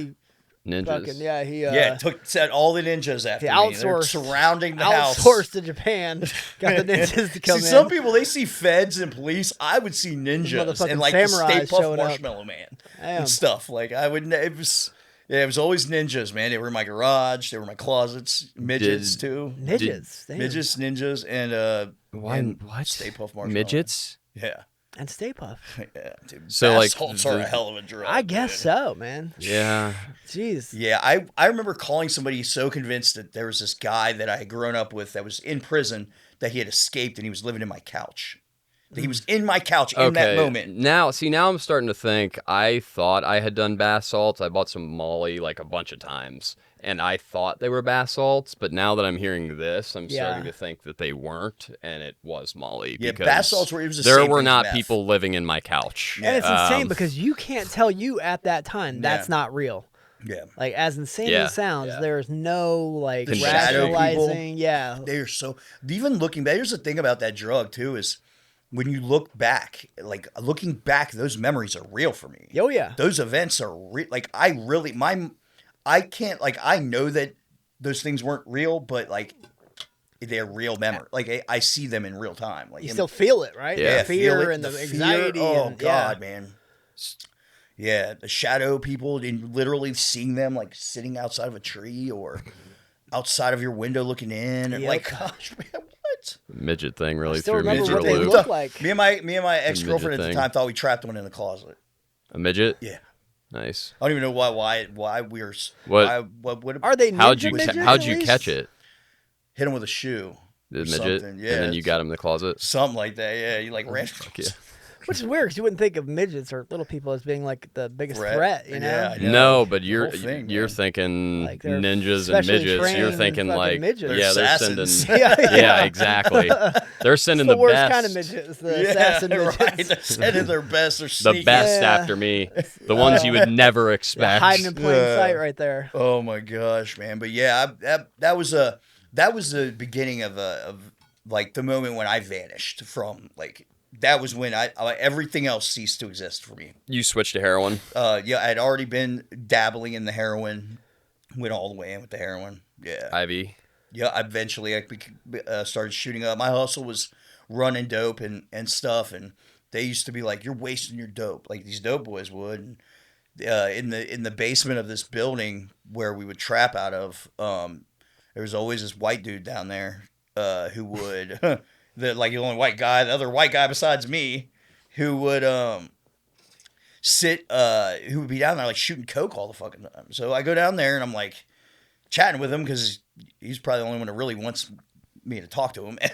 And he's like, dude, why don't you do the whole thing? And I was like, he's like, well, I'm like, I'm not shooting dope, dude. I don't want to do that. I've heard like, yada. He's like, well, shoot some coke. And I was like, You know I what? guess it's not dope. Yeah. So It is. But- Shooting cocaine is very The different Yeah. from snorting brain, it. the I will yeah, tell you I that. threw up. Like I God, shot yeah. it, threw up. That shit rocks you. Yeah. Oh, I just got like heavy chested Yeah, thinking but about then that. everything went in the needle after that. Oh yeah, yeah, It was like once you do it, you're like, you can't go back. You're No. wasting your drugs otherwise. right, yeah, it does nothing compares. Yeah. Nothing compares. So yep, that's when I started shooting up more, and fentanyl hit the scene, carfentanil. I began to overdose regularly. I was stabbed running dope in one of the apartment like complex neighborhoods called Brackenwoods in Cincinnati. I don't know what this guy really wanted or what his intentions were. If they were just to try to kill me or rob me, or Was this a random he guy or was the high. client? Random. As Just far random as I guy. know, it was random. Yeah, it was in a. I was basically at the end of the hallway of the where like the apartments, and then he was at the other end, and it was like a long, and then it was the second floor, and then you would go down the stairs, and then like go out the front. And I was here. I just gotten out of an apartment. Dude locked the door behind him, Oh, behind man. me. So I don't know if he was maybe involved or not. And the other guy was at the other end of the hallway. So and I literally nowhere to go. I had nowhere to go. You I had to saw go the through knife him in to his get hand, out. and I'm thinking like immediately. I'm thinking though like I've trained for this. But that's the Yeah. that's what I was gonna say. Like you're a trained fighter, so Yeah. like certainly you can get out of this. Right. Yeah. So I ran like. He was coming towards me. He started coming towards me, so I'm like, I got to meet him. So I started coming towards him, and my plan was to, if I could get to his biceps. So bicep control is one way to control someone's arm. The best ways to control people are with their biceps and their chin. If you control someone's chin, you can control where their body goes. Interesting. So I want to get ultimately to his chin, because I know that I'm going to have to.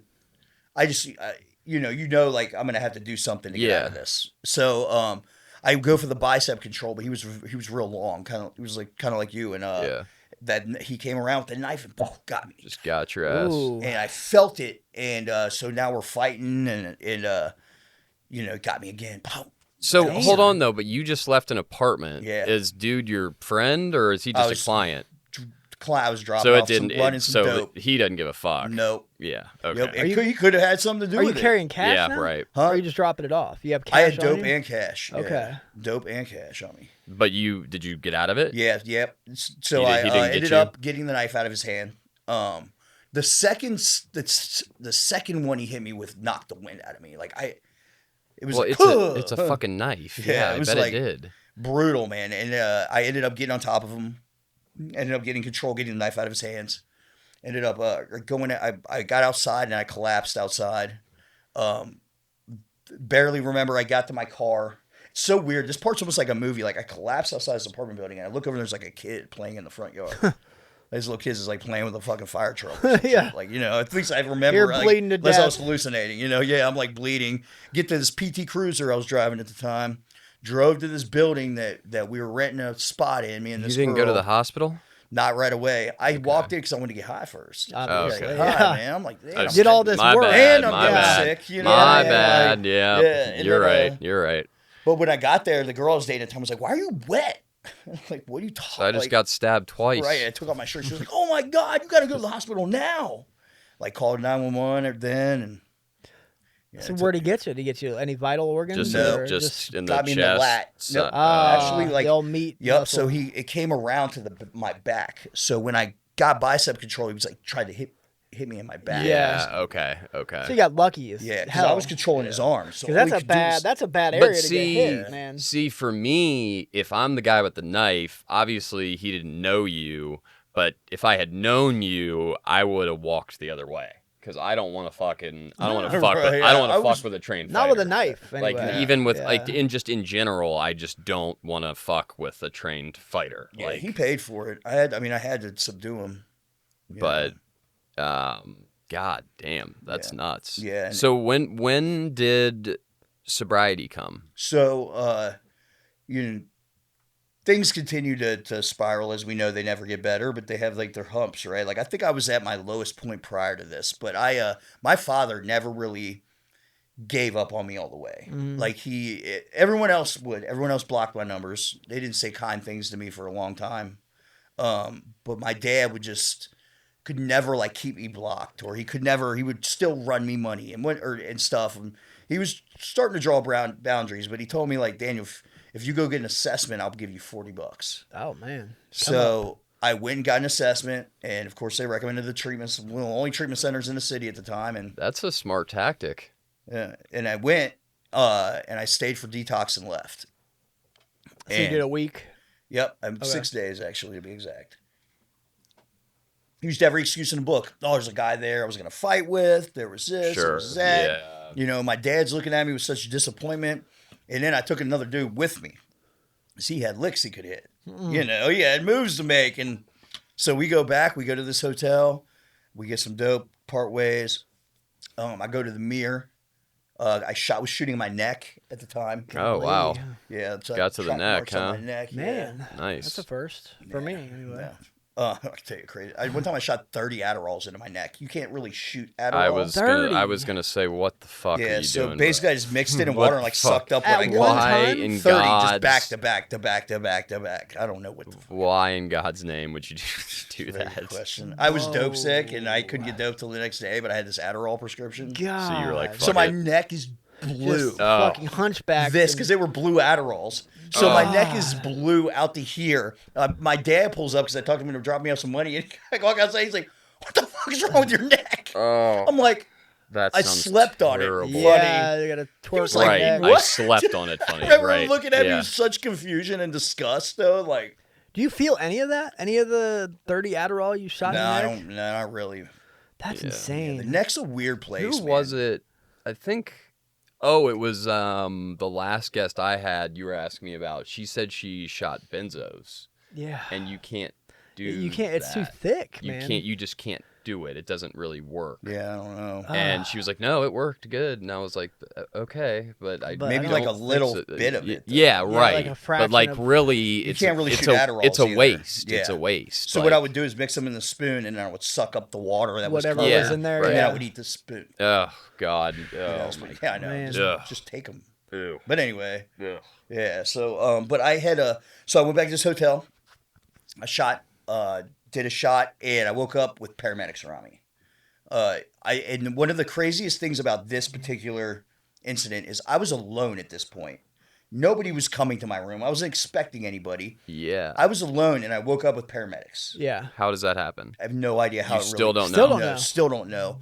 But when I woke up, it was that overdose was different. So you OD'd. Yeah, I OD'd. How in the fuck did the paramedics? I know. I've always wondered. That's a God thing. Wow. Because I don't know. It's so crazy. Like maybe housekeeping happened to walk in. Yeah. So Well, if you were crazy. out, yeah, and I guess housekeeping and they came in. I mean, not yeah, that's answering the the door. only Yeah, that's the only- plausible right. like explanation. Yeah. Is it makes no sense. Like they were, unless that my friend came back and left. Like I don't even think he would have called. He would have just left me there. But That's fucked up. yeah, I know. But I'd like to just know that. Like they would have let me die probably. But he probably, yeah, because then he could have taken more of the dope. And Yeah, stuff. rob Well, you. I and mean, then- but you can still take the dope and call 911. Right. Maybe he You did. know what I mean? Well, Like, then, like, you don't want to get tied into that. So I get the, like, not Right, saying anything. yeah, that's Yeah, I don't true, want to go too. down. Yeah, for, he looked suspicious. Yeah. You know what I'm saying? He was Yeah, not yeah. flying under the Right, radar right. anywhere. And so, but yeah, I woke up. I remember feeling as though like I had been like when I've woken up from other overdoses, like you're startled or you're kind of like wake up, you know, and you're but this one was different. This one time I felt like I had been thrown into my body, like backwards, upside down. Like I felt like when I tried to talk, I was like, and then when I tried to move my arm, like my leg moved. Like I was like, I fucking like. So but, you might have been out for a The minute. wires yeah, and got I was like, I crossed. finally did it. Like in my mind, though, I remember that moment because my mind was clearing up. Was just like I finally did it. Like I've handicapped myself. Like you know what I mean? Like I finally did it. Like you finally did it. And I remember kind of like them trying to put me on a stretcher, and I was like, no. And the paramedic looked at me. He's like, bro, you were dead. You gonna let us take you to the hospital or what? Like, and he's just like was like I in like my I like face, that guy. like, I like that guy. yeah, he was I like that fed guy. up with You were a whatever I corpse had done. 30 fucking seconds ago, bro. Yeah. Yeah, you were dead. I was like, I mean, he does make a good point. That's, Very that's good point. excellent. You know Yeah. what I mean? yeah. So I didn't go to the hospital. I got off from having to do that, and but then I did get kicked out of the hotel. Go to another hotel down the street, and get there, and I'm just like it's starting to like sink in, like, and I just was exhausted. Like it was like one of those things where I was just like, what do I keep doing this for? Like, why am I here? Why am I alive? Like, and I remember being like pissed, like slamming shit, like, fuck you, God. You know what I mean? Like, why? What did I do? Were you like, for me, I was passively suicidal. Yeah, So exactly. like, is that how you felt? Yes, yeah, like just Like, take fucking me. kill me, Like, please, God. Right, yes, like This is terrible. yes, and yeah, and I remember being on the floor of that hotel and smelling the carpet and the cigarettes and like the mildewed like wine and beer, just like, and trying to think of like who am I gonna call? Like I don't know. I was like I had to call somebody. So you made a decision to do something. Yeah, something. Yeah, Right. and I was like, yes, because the only place I could really think about calling was the treatment center I just left, because no one else is picking up my calls, Okay. especially after I just left. You know, I was supposed to do 30 days, and so I call and I expect them to be just as cruel as everyone else had been. You know, you fucked up. Shouldn't have done that. Shouldn't have left. You're getting what you deserve. You don't get another chance. You blew it. You called them, and that's what they said to That's you? what I expected them to say to me. Okay. But it was the exact opposite. Okay. The lady answers the phone, and I give her my little spiel, and I'm upset, and I'm clearly like, you know, crisis almost, like I'm starting to panic and just really low. And she goes, she pauses. She goes, "Baby, listen, it's gonna be okay. Like we're gonna get you in here. We're gonna take good care of you." And I remember being like, just like this like sense of relief almost. I'm And sure I that and the craziest thing was like I believed her, like I believed that I was in, like that she was genuine with that, and it was the first time somebody made me feel as though I mattered. You know, like I meant something. Like I couldn't believe she was being so kind to me. Like I didn't believe I deserved kindness. because in your head you're this piece of shit. yeah, I'm this guy Like that you're a scumbag, fucking whatever. failure Yeah, threw all away a of it. promising career just, From day one, I Yeah. mean, you know, from fucking 13. Yeah, right. Like, It was like the inevitable. I was like, to me, I was coming to the end of the road that I had always been on. Like this was my destiny. I am destined to die from this epidemic. All along, it was all this tragic story of me and you know, throwing it all away and past dying alone in a hotel room. Like, you know, we just think we have these stories figured out, and I just didn't. Not only I think recovery wasn't possible, at that time I hadn't met anybody that I could really like point out that was in recovery. where Sure you there could say, was. oh, it worked. Like, oh, it does. Yeah, nobody to say, hey, Daniel, I shot dope in my neck too. I'm still here today. Do you want to know how I did it? You know, like Gotcha. that wasn't available. Gotcha. And I'd gone to a hospital for help years prior to that, tried to, and was turned away and made to feel subhuman, as though my issues were not as important as anybody else's. I was a heroin addict that didn't deserve a bed, basically, was how this was almost word for word what this woman at this hospital said to me. That you see at this hospital I frequented quite often in my addiction. And I mean, overdoses. Actually, and it's funny, the thing about stigma that we experience, when we experience stigma within the systems, within these hospital systems, and a lot of times, one of the biggest problems with it is that it only takes once.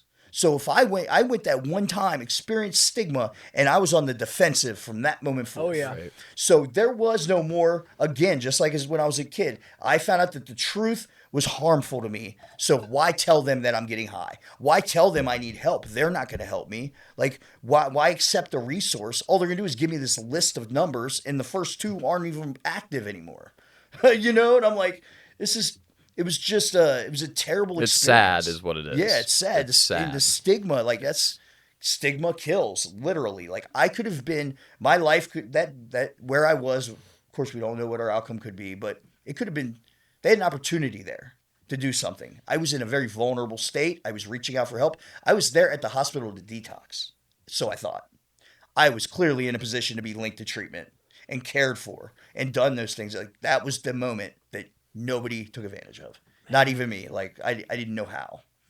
You know, they think because people know how to get drugs, they know how to get help. And that's, you know, I mean, I'm sure you've seen people's thoughts on Narcan and how like, oh, let the junkies die, fucking natural evolution, whatever, Darwinism. Yeah. I hate that shit. Yeah. Like I understand it's free, and I understand that if we OD, like the paramedics are going to bring us back, but like all three of us have been there. Yeah. And now we're here. Yeah, exactly. Like, so it's, yeah. It's, if you look at it as a disease, which I do, I believe it is. Yeah. DSM-5, it's like, and you treat it like a disease, then it's got to be treated medically. yeah. Right? Exactly. Like that was a key piece that was missing throughout with that disease, the disease model, you know, that's been there for 30, 40 years at this point, is there was the disconnect with medical care. Like, why is this specific diagnosis all of a sudden not worthy of the same medical care that any other diagnosis needs? Yeah. Like, it's medical, it has side effects, it's brought on by decisions, yes, but so are many other diseases that we have out there. So, like, why is this one so... When I broke my arm when I was a kid trying to dunk a basketball, I went straight to the hospital and they fixed me up, no fucking problem. Yeah. Like, I made a decision to try to dunk a basketball, and I didn't, and I broke my arm, and I was taken care of. Right. And your situation, my situation, your situation shouldn't be any fucking different. Right, exactly, yeah. It just shouldn't. Yep. I remember being so discouraged and confused, and like when they turned me away for I bet. reaching out for help.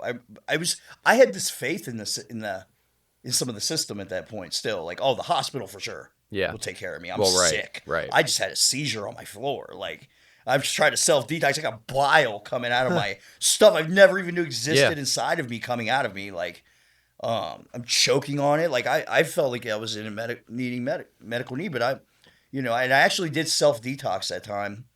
It lasted about 30 days. Back high again, right? Like, when did you get when was it rehab? Yeah. Was it treatment? Yeah. So I ended up, so I had that event, that overdose. Yeah. And the nice lady. Yep.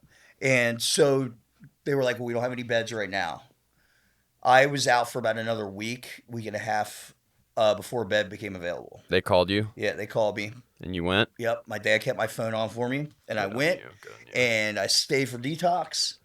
And I became very depressed, because we removed the drugs. I removed my crutch. I'm now facing all the harm that I caused into myself and to others, and it's eating away at me, and I still don't know if I deserve to be here. I don't even know if I want to stop. The thought of no longer shooting a needle into my neck or any part of my body, or just getting high in general Sounds sounds impossible. crazy to Yeah, me. it's impossible. Yeah, like there's no way I can live without that. No. No way. And so Sorry, this is just the statement of yeah, there's no way No I can way. live without shooting a needle in my neck. Right, yeah. Is fucking hilarious. I know. Sorry, that's it's crazy. but yeah. you're right. You're right. Mm-hmm. That's how it feels. Yeah. That's exactly how it feels. Right. So I didn't have a lot of faith in my treatment outcome. But, I remember seeing the guys in the STR program, the short-term rehab program, which was like the 28-day in residential from Detox. We were in the same side of the building and seeing them, and they looked normal-ish, right? Like, I'm like, they're not sick anymore. They're not. So there is a point where They're they're getting happy. better. Like, they're talking. Like, at that point, I didn't have any friends. They have like, energy. Yeah. Yeah. The only person I socialized with mainly was a drug dealer. Like, I didn't, everyone else was in the way, a mark or a Yeah. hit or in the way. Yeah. Like, and, but I remember these people bringing in meetings and stuff. And one of the things that stood out was people talking about spiritual experiences and praying. And my number one resentment at that point was against God and myself. So like that was like, I don't know about all that, man. Like they're losing me there. Right. But I remember specifically saying like, I am never going to have a spiritual experience. Not going to happen. I've had enough of whatever God's got for me. I don't want any more of it. Like whatever the hell I just experienced, like I'm good. Right. And they're like, but and they're telling me they're, and I'm like, okay.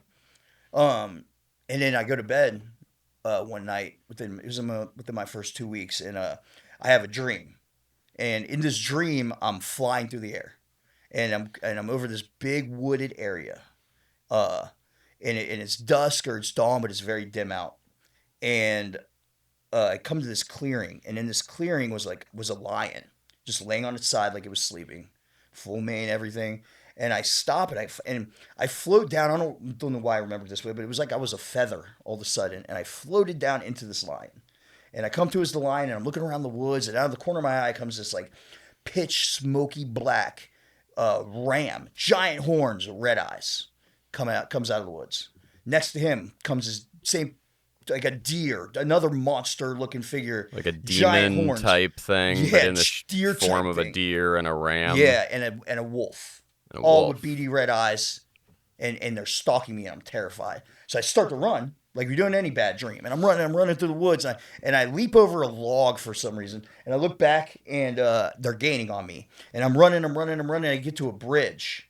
And I cross this bridge. And when I cross this bridge, I remember something. That I was a lion. So I stopped running, and I turned around, and I roared. And they scattered. And I remember, and I woke up from that dream. And it was like one of those things where you're just like super vivid, obviously, because yeah. you just described it very, very well. Yeah, and it was immediately, it was one of those things where I was like repeating it in my mind. Like, what did this mean? What did this mean? Like, and I'm just like, are you kidding me? Like, like just all of it, like, whoa, those meds are strong. Like, it was my first thought, like, but I don't think I took any meds that night. So, maybe a sleeping pill, whatever. But I remember thinking like, maybe my demons are more scared of me than I should be of them. Maybe I just need to stop running. And that was the first things I thought of. And something changed in that moment too. I don't know if it was because of the epiphany that I had or because of the dream itself or just a coincidence, but I remember being like, wait a minute. This is another fight. I just have to fight back. Like, wait a minute. Because they would talk about sponsors and mentors and fellowships. None of that made any sense to me.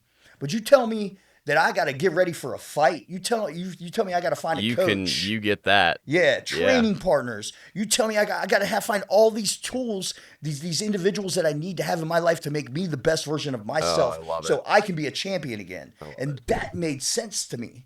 I'm like, wait a minute, how do I don't know how to fight this guy. You looked for similarities instead of differences, and you tied it back to your boxing. Yeah, what made sense to me, and it made sense. Yeah. Because I was That's like, cool. Daniel does not tap. I had tapped. before, but because I was, arm broken or something. But in all actuality, I was like, Daniel doesn't quit. Like, I'm still in there somewhere. It's okay if you lost a fight, bro. It's okay. Yeah, no, I've one's lost a gonna couple. judge you. You'd fucking beat my ass. So I'm not. It's okay. That's a hell of It's a okay. spiritual awakening, brother. Yeah, that's Wow. cool. That's really cool. Yeah, and it changed my entire perception. Like, I took on a whole new demeanor. Like, I was now like, I'm up against this addiction. Not like it's taking me or it's a part of me. Like, no, I'm fighting back. It's showtime. Yeah. Like, this is Mike Tyson, right? This is Mike Tyson of things. And I don't know how to fight him. How do I learn how to fight him? I have to pay attention. I have to go to group. I have to do all these things that these people that found success before me did to some capacity. I have to do that. They all know more than I do. And then one of the biggest realizations I had was Daniel doesn't know what's best for him anymore. Bam. And then you're just like, wow, well, if I don't know what's best for me, then I better rely on some other people that say they do. That's exactly when I turned to the corner. Yeah. When I ran out of solutions and answers, because part of our disease is that I'm the fucking smartest guy in the room. Right. I mean, seriously, Yeah, or no, I right. can out manipulate you or whatever. And as soon as I started realizing I don't have the answers and took suggestions, things changed. And it changed. It was like quick. Yeah. Like it really was like, and yeah, when you go all in, man, fuck it. Game changer, man. Yeah, it really is. I remember It I got my is. first sponsor and I remember everybody telling me like, and I had nowhere to go. They were like, you need to go to sober living. And you go to sober living. I was like, absolutely not. Won't do it. Not going to sober living. Not going to do Won't it. One of those, Yep, huh? There's too many dudes One there. of It's a money those. racket anyway. They just want my money, my $100 a week, And, Yeah. well, It's for your safety. yeah. Like- and the guy has to sponsor me. He was like, Daniel, I know you're against. So because I got a sponsor before I even left the treatment center. Like as soon as I saw this guy that I happened to know prior to this, he actually had made amends with me for something he did to me. And I hadn't seen him for years prior to that, but he had robbed me. But anyway, it was like he made amends with me, and then this guy's like doing better than me. He's in recovery, and he's saying, and at the end of his amends, he didn't say, "Here, I'll pay you back." He said, "What can I do to make it right?" Yep. So that opened up. I didn't know what I was doing, and I'm like, "Can you help me?" Like, I don't even know where the words came from, to be honest, because I'm adding up money in my mind. I'm adding up what this dude stole from me. But instead, I remembered, like, I made a commitment to myself. And it was like, what can you do to help me, dude? Because I have no idea what I'm doing. You're like, well, I don't really need the money, but can you teach me to fucking... Teach me to fight? Yeah. Can you teach me to not deal with this shit anymore? Yeah. Yep. And that's exactly what he did. He was like, do you have a sponsor? And I was like, no. And he was like, okay, well, I could temporarily sponsor you if you ask me. You got your money's worth, dog. Yeah, For right. sure. Yeah, and this You dude got your walked money's me worth. through the first 10 steps of Alcoholics Anonymous before he relapsed himself. Oh, Yeah. fuck. Yeah, Hate to hear but that. he impacted my life and so many others in that window of time that he was a part of the recovery community, and which I'm incredibly grateful for. Maybe one Yeah. day he'll make it back. He's Yeah. living his own thing. He's got his own journey, and he's alive, and that's more can you ask for sometimes, right? But so I just took on this different perception of that, and I feel like that perception opened me up, like the willingness to now take suggestions opened me up to the message. With that being shut off, the message was not going to get through, and that's one of the reasons I struggled. I'm blocking the own message. I'm blocking my own solution. I'm avoiding my own solution. It's right in front of me. It's been here the whole time. It didn't make sense to me though at the time, because it's like you got to learn Spanish to understand Spanish. Well, I didn't know this language yet, right? And Yeah. we do, but I ended up going to sober living. I chose to go to sober living 2 days before because I asked the guy who sponsored me. I was like, "So, think I should go to sober living?" He was like, "Yeah." I was like, "Dang it." Yeah, I mean, there's really no debating. Yeah, and he was that. like, "Where are you gonna?" He's like, "Where else are you gonna go?" I was like, "That's a Good point. somebody let me come Yeah, stay I'll with find them." a couch. Yeah. Yeah, like Get back on absolutely. my My feet dad on. had already told me that. Not- That's his ship had sailed. Not gonna end well. Yeah. Yeah, and thank God they didn't, man. Thank God they didn't. That recovery house was something special, man. That's know. awesome. So you've been clean since then? I have, How long yeah. ago was that? How long that's been? On November 1st of 2016. Oh, so a while. Yeah, Good for a you, little almost over 8.5 years. 8.5. Wow, brother. Good for you. Yeah, it's crazy. As you know, with Yeah. having time, you're like, sometimes you're like, wait a minute. Dude, I'm coming up on 9. Isn't That's that crazy to think insane, about? man. That's like awesome. a decade almost of Yeah. not. I don't even know how that's possible. Yeah. Like that, because I couldn't get fucking an hour. I can get 60 minutes. Right. Yeah. Like, okay, Yeah. so you were cast on the show Mm-hmm. 60 Days In, which airs on A&E. It was the most recent season, right? Yep, season 9, Utah County. Tell us about how the casting process goes. I have to assume that your history helped in some sense. What does that look like? So, one of the things I found with the casting is how the casting process starts. It seems to differ per person, right? Like, a lot of the people that have been on the show are people who watch the show, regularly, Fans. or super fans, Yep. or fans in general. But they have a general idea of past seasons and how things are done, and they knew how, like, about the tap outs and they Sure. and some of the other things that maybe other seasons did wrong. Yet, but What prison? Sorry. what was I in? Yeah, where- Utah County. Utah County, okay. Yep. Yeah, by Salt Lake City. How do you find out about this? Like, how do you? So They pick it and yeah, so that's where it's interesting too, is because I'm not a fan of the show. I did not watch the show really. I'd seen it, but it wasn't something that I Took really to. paid much attention to. Yeah, and I kind of thought, like, why would anybody like people do anything for TV? But I remember like something like that. But so it was around Christmas time, about 2 years ago. One of my friends got a message from a casting company for 60 Days In, and I was kind of jealous. Well, I checked my message requests, and there's a strange message in there. Coincidentally, they reached out to me as well. Instagram, Facebook? Instagram. Okay. So it was a company called Lucky 8 TV. So they are the casting company Okay. for a lot of the jail shows and stuff. They do all the producing, a lot of that. Or I'm sure they have like 5 other names too. But I had a message from them saying that they had watched my story on the Addiction series, which is a YouTube channel Okay. that the guys just got in right at the right time. He basically sets up a camera in front of you and you just talk.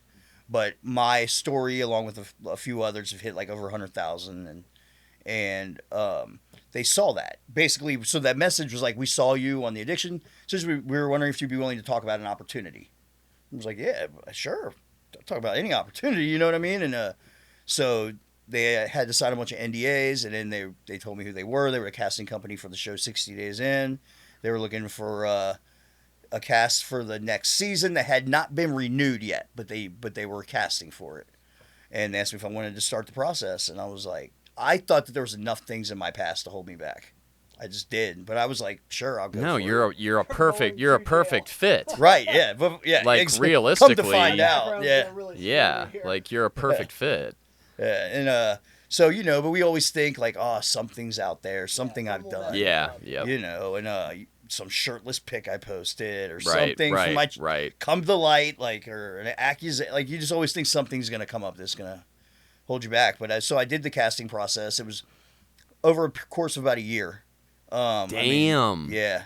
So I don't know if there was a reason. I mean, I know that it has to take at least 6 or 7 months. So it's interviews, right? So in a very, very thorough background check. Wow. Okay. Like, they have a team of individuals on you doing your background check. Okay. So they are looking at every social media post that you've ever had, every page that you've ever had, whether they've been deactivated or not. You still are supposed to share all that information, and they dig deep. And they asked me about posts from like 2012 Wow. and stuff. I luckily had a lot of the thing to fall back on. Like, I was in active addiction at the time. I mean, yeah. I don't it's- even know what half that shit is. Like, who knows where what I was even talking about. Like, some of it, I wasn't even talking about anything, probably. Like, but yeah, they did a really Midgets. deep dive. It took like 4 months, 5 months. And I just thought for sure they were going to find something. And they're like, no, you made it through that. And I was like, what? You got the call? Like, completely? And they were like, yeah. So then then I had to do a psych evaluation, which is very thorough. It was like 500 questions. And Physical, I assume. yeah, physical, things like that. Yeah. So Went through all of it, and then they were like, "Hey, we decide we want you to be on the show. We're gonna send out the contract tonight. Can you have it signed? Can you have it read over and signed by Monday?" It was like on a Thursday. I was like, "Yeah." They're like, "Okay." Had it to them by Sunday night. How much leeway do you have to, like, say there's something in the contract you don't like? Can you redline it and counter? Or, like... Yeah, they say you can try. can, you can. But that doesn't mean that they're going to go for it.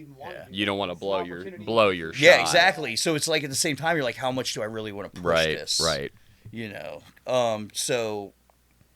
Yeah, and then they're like, we want you on the show. So I signed the Money. Yeah, which is if you Google it, and it's pretty accurate. I'm so curious. Yeah, they're about $30,000. Okay. Yeah. That's what I... $30,000. Yeah. Which is pretty... Yeah, total. I think I could probably... I don't know. Yeah. Yeah, they pay you over the course of about 6 months. So the way it works is they give you some money for signing the bonus, then you get paid weekly, kind of thing. You pay while you're gone. Okay. And then they give you some, and you get some other larger payments. So you're getting paid while you're there? Mm-hmm. So, like, are you spending that money on commissary and shit? No, they give you commissary. Oh. Yeah, and the few people that can know where you are. How the fuck can they give you commissary and the inmates not pick up on it? Like, or they put it on your books. Okay. Gotcha. Yeah, somehow, I don't know. I don't know if they use a different name. I don't know how they sneak out there and do it. Like, because I'm sure they use the vending or who knows. Because like the sheriff it was a county jail, right? Yeah. So like the sheriff agrees to do it. Yeah. Which I'm sure he gets some kind of kickback. Yeah. Whatever the fuck, they get something. Yeah. And then you go out there and just live in jail for 60 days. Yeah, pretty much. They try to minimize exposure. So there was only 4. They really only wanted it to be like 2 or 3, but I was able to get have 4 people sign. Well, 4 people that knew where I was: my dad, my brother, my best friend, and my daughter's mom. And what are they telling you? Like, so great, or like, touch the back of your mic. Your mic's not reading right now. 1 1 1 2 1 2 nothing. Hold on. 1 2 1 2 1 2 1 2. Yeah, you look like you're okay now. Okay. Must have just knocked that. Okay, I'll just not touch this. I think you're fine. Fucker. You were fine earlier. It just okay. went out for a second. So yeah, what are they telling you not to do this? They telling you like great opportunity? Are you sure you want to do that? Can you be gone from work? What's your job gonna say? All the things that legitimate concerns. I mean, they were pretty much at first like kind of shocked. My dad, following the theme of most of my life, which was lack of encouragement, he said, "What are you doing? Why would you do that?" Out of your mind. Yeah, which is funny. Like, I don't know if anyone knows, like, with the things I've been able to like accomplish, like humbly, like it just shows like you don't have to have like this encouragement as a kid. Like, you can have this like complete like bullied juvenile life that was full of turmoil and chaos, and still come out and be motivated and motivate others and be inspired, inspire others and just follow your dreams. Like, you don't have to have that. You can do it. It's within us. Yeah. That motivation is within us. And it's something like, I don't know where it comes from. And I think that it just comes from purpose, like finding passion. And I've always followed my passions. Like, I was passionate about mixed martial arts because it was the art of combat, this real raw emotion, this realness. Nobody could fake it in that moment. And the same thing with recovery. Recovery is real and raw and chaos, and nobody can fake it. It's never faked. It's felt, and that's, what I think the passion's able to work through that. And I don't know. That's just, I feel like that's opened more doors for me than anything. What, how real is it? I mean, it's real. It's pretty real. The only things on the show that would be like, I mean, of course, when they are doing the introductions with everybody and they had everybody walk out. Well, that's scripted, obviously. Yeah, some of that's scripted. Yeah. The reactions aren't, because they want our reactions to be as real and raw as possible. There are some things that I felt like they would be like, "Hey guys, I'm sorry, we need to redo that," but nothing in the jail was like that. Everything in the jail was real. And then, like, what about your backstory? Like, so they give you a backstory, Yeah, they give you right? a fake Yeah, backstory. And then does that freak you out? Because now you got to memorize this. You have to know stuff because otherwise you're gonna, obviously the gig's gonna be up if your story doesn't add up to what you said previously. Your story and your last name. Yeah. Like the last name. Oh yeah, you got proved fake. Yeah. to be more challenging too than I anticipated. The whole experience was much more challenging than I thought it would be. But I at the same time expected the challenge. It was like I just didn't know what the challenges were going to be, I guess. Like, clearly, this is season 9 of a television show that goes into jail with cameras. And people are hip to it now. People know they're hip to it. What do they tell the regular inmates? Like, why are the cameras there? For a documentary. Which I figured. Yeah. But, like, I know there's inmates that are like, no, 60 days in. Yeah. 60 days fuck. in. Yeah, dude. Yeah. And then at that point, you're probably like, oh, fuck. Yeah. But then again, you're a fighter, so like, and they told us to expect that. So I think you kind of like are just like in any survival like situation, like you turn things on and turn things off. And I think you kind of turn a lot of that fear off. Like I'm doing this, like I'm already here. Like, yeah. So you turn it off. That's the only thing I can really figure out. Like I did not ever feel the fear of being found out. And even when I was in the dangerous situations, the fear was different. Being in recovery, did you feel like you had to play a character? Because I've seen past seasons where guys, like, one guy wants to be the tough guy and one guy wants to be this. Like, did you feel like you were you on the show? I did. Actually, that was one of the things I prided myself on the most was I stayed true to myself. Like, I worked recovery into my backstory. So my backstory was it was right at the beginning of COVID, and I was with some friends, and we were smoking meth, and we were driving through Utah. We were going to go to Salt Lake City, and then we were going to drive to Vegas. And I had never seen mountains before, which was true, but I had never seen mountains before, so I'm high on meth, watching these mountains, and got pulled over. And the police searched us, and they had let me out due to COVID. And then I went back to Ohio, and it finally caught up to me. So, but two things that were valuable to know about Utah. Utah will go anywhere in the world to get you. Really? Anywhere in the world. They will extradite you from anywhere. Extradite you For from anywhere. anything. Anywhere. Wow. For any charge. Damn, I Yeah. didn't know that. They get theirs. Good to know. That's what they said. We get ours. Yeah, Utah. Yeah, you go to Utah, you might never leave. Yeah, like more people were on probation there and had probation violations that made no sense. And the recidivism rate was one of the worst I'd seen. In Utah. In Utah, Which yeah. is crazy because it's not Really? like a heavily populated state, right? Like, No, other than but like it's Salt growing. Lake. Salt Lake. Yeah, is- but other than that, Yeah, it's, Salt Lake is pretty dense. But most of it's not. You're right. And it's Mormon state. You know, I mean, they even have a syntax. But one of the things I had to learn, I didn't learn this until the night before I went. I decided to look into this. The charges they gave me and the charges I thought that would make sense, and my story didn't make any sense to Utah law. So I had to now look at Utah law. Utah doesn't have F1s through F5s. Utah has F1s through F3s. So an F4, F5 would have made me look dumb. I would have immediately got made. Yeah. They didn't correct me. Production gave you that? Production did not correct me. Yeah. they didn't inform you of that. Yeah.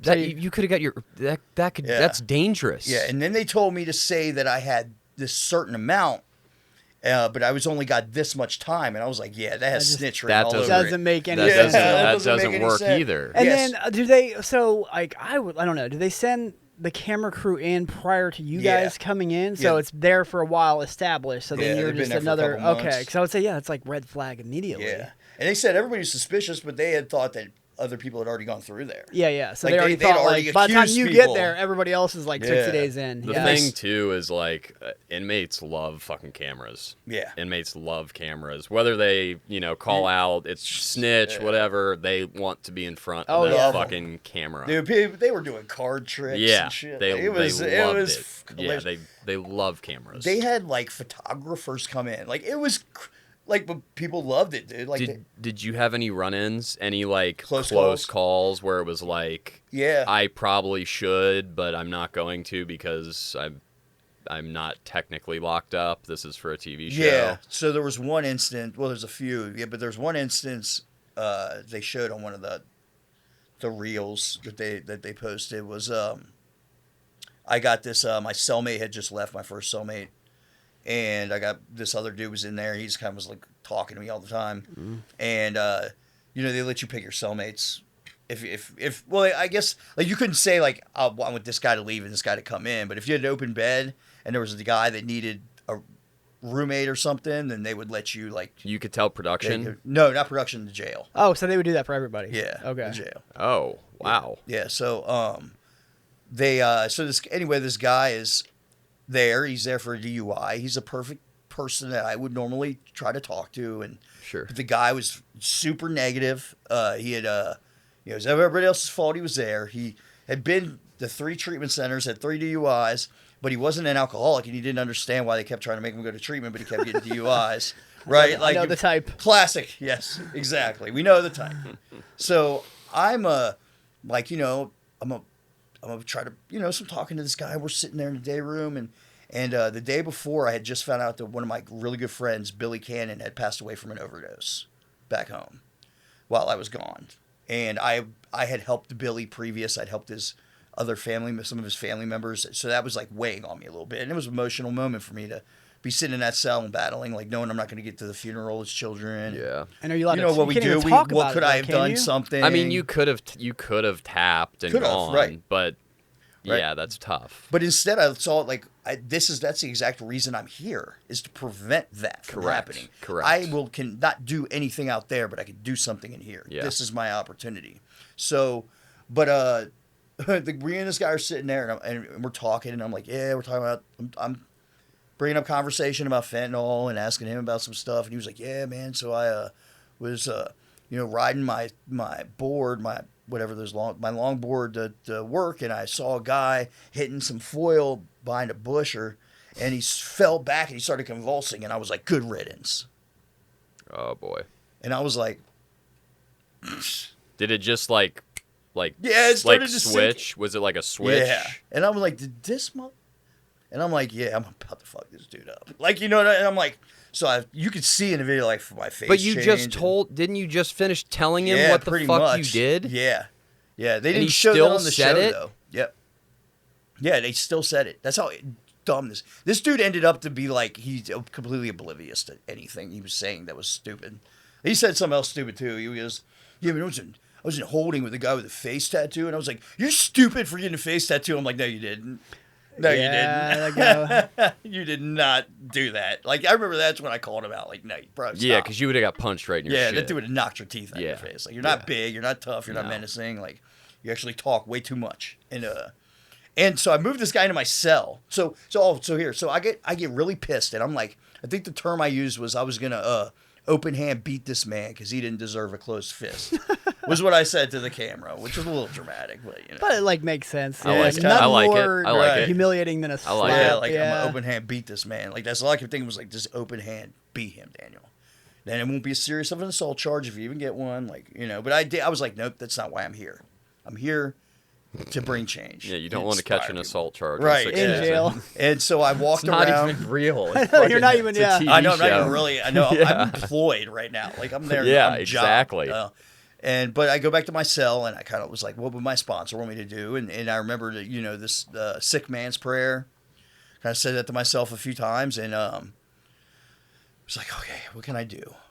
What can I do to show him some compassion? What can I do to maybe help him, lead him to where he needs to really be, which is in recovery, and so he goes, hey man, like says something, and he's hinting towards me that he needs a cellmate. Like, you moving to my cell? Moving to my cell. I gave him a pair of headphones, and I had a grapevine in my room, and I put the grapevine like only place where he could grab a fucking book, and so he picks it up, starts reading the grapevine, and it didn't really turn out. He ended up, thank God, moving to the kitchen. His kitchen was a different pod because he got super annoying. This guy did not stop talking for like 48 hours straight to me. Jesus. Oh, Everything from Chinese food Oh yeah, to it was like, and I was on my tablet. Your tablets have phones. I was like, bro, no. I'm And on you're a like phone. turning it up, and you're like, Or you gotta keep fucking doing one of these, shut Yeah, I was like, up. what did I do? I mean, dude, we're locked down 21 hours a day in this jail. Oh, is it? Yeah, 21-hour a day lockdown. Yeah, I don't know if they just did not foresee that or what, but it was brutal. That was brutal. Are there things like when you go in, like they say you can't do, like what's the goal? You can't do this. Yeah, or what are the you can rules? Do this. What are the rules? Well, they want you to protect yourself. Just don't. But what does that mean? Like if somebody attacks you, you can fight back. You can fight back. You Or if can you fight. feel Oh, you like can. you're in a- Okay. Yeah, honestly, they probably would prefer you fought, but It's good TV. yeah, it's good TV.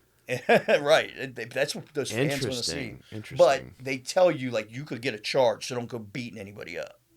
Getting in a fight and beating somebody up are the two different things. You can get in a fight. Right. Yeah. They don't want you to. And then Has there been a series where there's been like Somebody a fight between a yeah. participant and an inmate? Like I don't a real? know. I don't think A there real has. fight? I don't think there has There was this either. one Hispanic guy from a couple seasons Abby. back. Abby, the Abel. Abel, yeah. And he thought he was fucking king he shit. thought he was ran the king, the whole gang pod. leader. Did he Got slap beat shit up? at somebody? or No, something? he Did just ran his mouth. I don't. Did he get I think beat he up? slapped. No, I think he slapped. I don't know. Oh, he might have hit someone. I don't know. But he wanted to be like Yeah. the pod boss because he'd Yeah. been to prison. Right, So he yeah. like felt like the one in I gotta- Arizona, that I one you gotta- talking about? I think so. It might be. It might have. I think been. his Not- name's AB or Abby. He's a Yeah, it was, Chicano dude. Yeah, Abner. Abner. Yeah, that's the what one. it is. Yeah, I watched that season before I went in. I didn't like that dude I didn't either. I like at yeah. all. At all. And then what's their goal though? Like, why are they sending people in? Is it still to look for like Yeah. the chain or the links in the chain that are broken? More of the dude. Yeah, what could they be doing better in their jail? Where are the holes? How are drugs getting in? Like that whole array of things. I made it clear up front, like where I come from. Me letting you know where the drugs are coming in is not going to happen. Yeah, and it's Like your if it job. was serious enough, I would.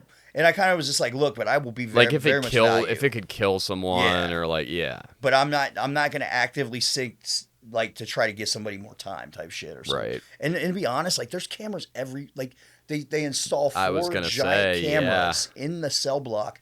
There's a microphone drilled into the wall every like 4 feet. You can tell. Yeah. Oh Are, yeah. It's are they plain as in? day. Are there There's microphones cameras in the in cells. your cell too? Yep. Microphone So what and do a you do camera. about taking a dump?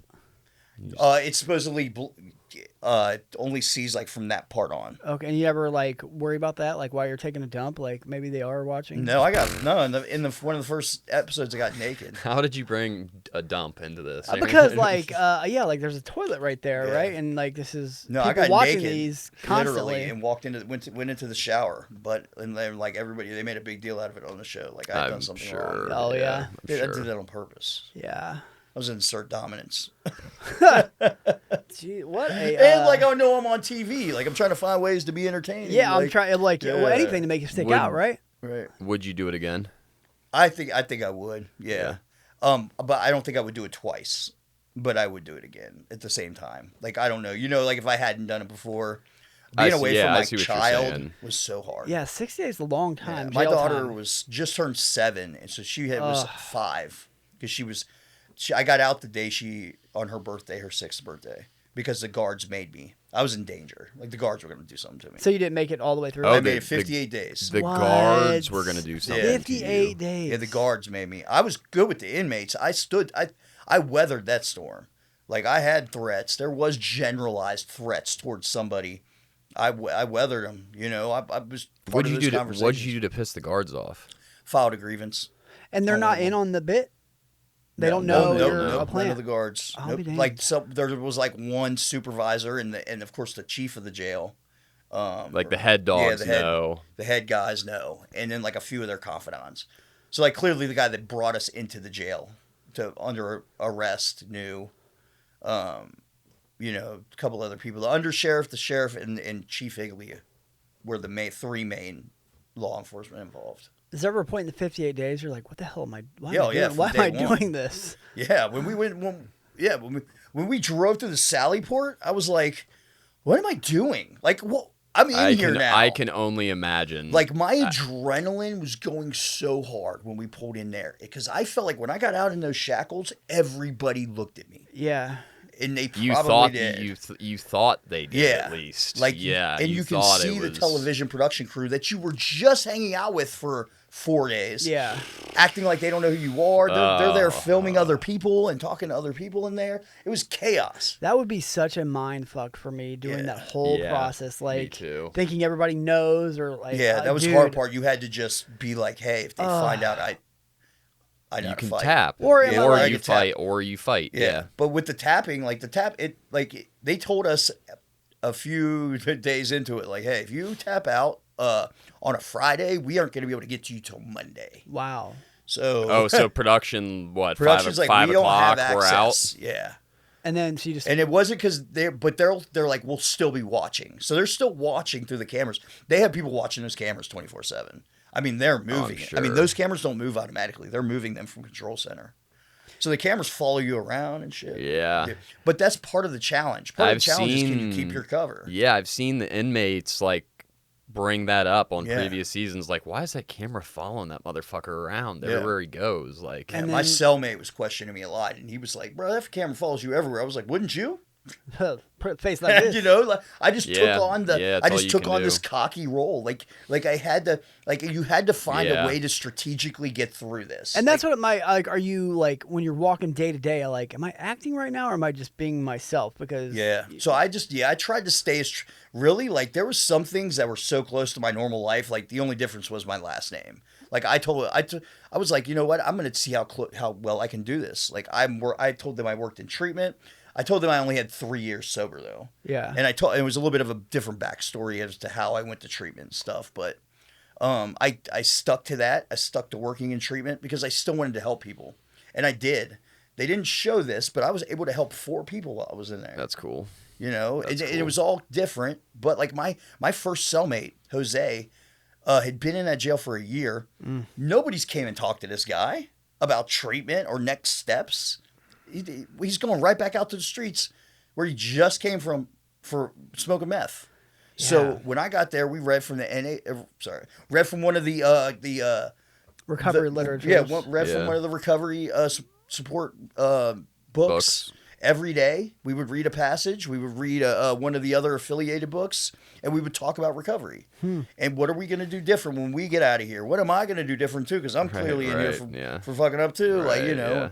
yeah. And he decided to go to a church program when he left instead of going back to the streets. Good for him, man. And Right another on. guy, like, I started a conversation with, like, there were so many people in there for me, like, to be like, these are all these people need help. They could use my help. Like, my expertise could be of value here. And then also trying to, you know, vet where do you go to treatment around here? What's that look like for you guys? You know, what's the meetings look like? What's the landscape? Because you don't really. Yeah. No. Yeah. So I was able to help a couple people. But they didn't show any of that on the show, which was real strange. which That's is like because because it's like not what 60 sells. Yeah, minutes, it's not what 60 sells, minutes yeah. of television, and you're in there, 24 hours a day, Yeah, right? So to 4 pick for the 60 highlight days. reels. Yeah. Well, I mean, you got to. It's the same thing as the podcast. Yeah, yeah. It's Yeah. like we could sit here and talk recovery and like how great it is for an hour, but if we don't have a couple stories, Yeah. it won't. That won't be entertaining. It won't be sell. As it doesn't Yeah. sell as well. It's ridiculous. Right. But that's great that you got to do that. Like, Yeah. super cool. That is fucking some wild experience, shit, bro. dude. It was crazy. And then knowing, like, you're the only one that knows what's really going on. Yeah. And you do kind of feel guilty and stuff. Like, I felt like my last cellmate, who was just not a good person. Like, I loved the guy, but I was a criminal in that moment. Like, I was associated. I had the and this is the type of people, like, I'm around all the time. We're all around. Like, those are the type of people that are in our community, our recovery community, are people from all walks, right? So, but this guy happened to have a lot of charges for beating women. So, you know, he falls in a little bit more of a different category Yeah. in some cases, you know. But nonetheless, he was a really cool guy. We got along great, and he would accuse me a lot and stuff. Yeah, and he would ask me all the time, like, you know, and I would eventually, like, he was asking me so much, and he was trying to get me caught up.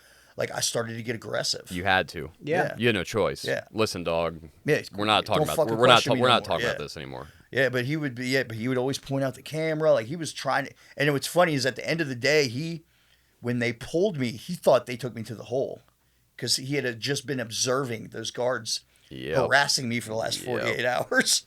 Like, weird shit's been going on. I know what the fuck's going on. I know I've been made. But it was over with. Yeah, but I wasn't gonna tap out either. I told them that there was only 2 ways I was leaving that jail. When they say I'm done, or in a body bag.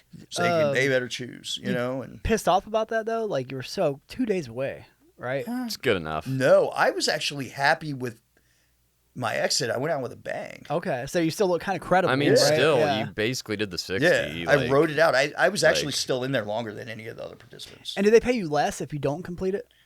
They said they do. Okay. Like, I don't know whether they really do or not. But Oh, yeah, fuck that. I'm staying then. Shit. I'm yeah, at least making sometimes my that money. was the only incentive. Like- Because I was like, I'm ready to go. I can't take this anymore. I'm in Right. isolation for That's weeks. what would fuck me up is knowing I could leave. Yeah, yeah. That's where I would get That'd be fucked that up. angel demon Yeah. moment. You know what I like- mean? I Like, had to. One of the things that having really, a choice. yeah, having the choice Because you makes it don't hard. normally have a choice. So to have the choice, Yeah, I don't know if I could have done Yeah, the same. it adds another element to it, right? Like knowing you have a choice. Also, like you haven't thrown nothing away to come there. So like all my comforts in life are right outside Yeah. those doors. Oh, Like, yeah. I don't have to worry about a court date. My Straight- vape straight my back vape is in my home. property. Your property straight right back waiting home. for you. Yeah, you're good. You know, but my daughter was the hardest part. Like, cause she's like, Daddy, when are you coming home? I can't imagine. How do you talk I- on the I phone can't. to them? Like, because you Dude, can't. in jail now, they give you tablets. So it's just straight through the tablet. Yeah, But, so like, you, you- It's not in the buy fucking minutes. workout. Oh, Does okay. workouts have tablets? I don't know I anymore. don't know if they do. Most of the jails have tablets, or they're getting tablets now. But they do everything on these tablets. You can download music. It costs money. You can message people. But what if you're Message bunkies in people. there while you're talking to your people? Do you have to talk to them differently? What? Yeah, you have to Okay. be very careful. Yeah, that'd be hard. And you got to remember the jail's listening to your conversations. Yeah. too, potentially. Damn. So you have to just be on it. I said some things at first, and they checked me on it, like behind the scenes. Like, dude, that was close. They Don't- might be listening to your yeah, don't- conversations. Yeah, I was like, just oh, assume shit. everybody's listening all Yeah, the time. just assume everyone's listening all the time. And I was like, yeah, because I forgot my last name at the beginning. I didn't forget it. I didn't react to it. They What, don't they tell call you to you for practice Oh, people yeah. saying it. I wouldn't. Yeah, I get that. I probably. It's just one of those dumb things, Yeah. but like, If I was Smith, John Smith, or whatever, and Smith, get your tray. it would take like probably 2 or 3 times before I'd be like, "Oh right, yeah, Smith, yeah, right, yeah, it's it was me." morning roll call. Yeah, yeah. So I'm like, half asleep, and they're like, Paulson. My last name on the show is Paulson. They were like, Paulson, Paulson. I'm like, oh yeah, here. oh yeah, that's And me. you could like see him like, shit. fuck Daniel. Yeah, Get it one together. job. One job, Daniel. Yeah, and then I wrote my real last name on a piece of paper. That Oh. was the worst. That's when I was like, oh shit. There's no eraser. You Yeah, know what I'm yeah, yeah. saying? I'm like eating it. Man, dude. Like, fuck. I was like, I could not believe that I had just. Dude. That was worse than the other part. And I was like, tighten up, Daniel. Tighten the fuck up. Your story is fucking incredible, and you tell it very well. Yeah, man. And thank you so much for coming out. Yeah, like, thank you guys for having me. I mean, from beginning to end, not a second was boring. I mean, you have quite the story, and we're all lucky to be alive.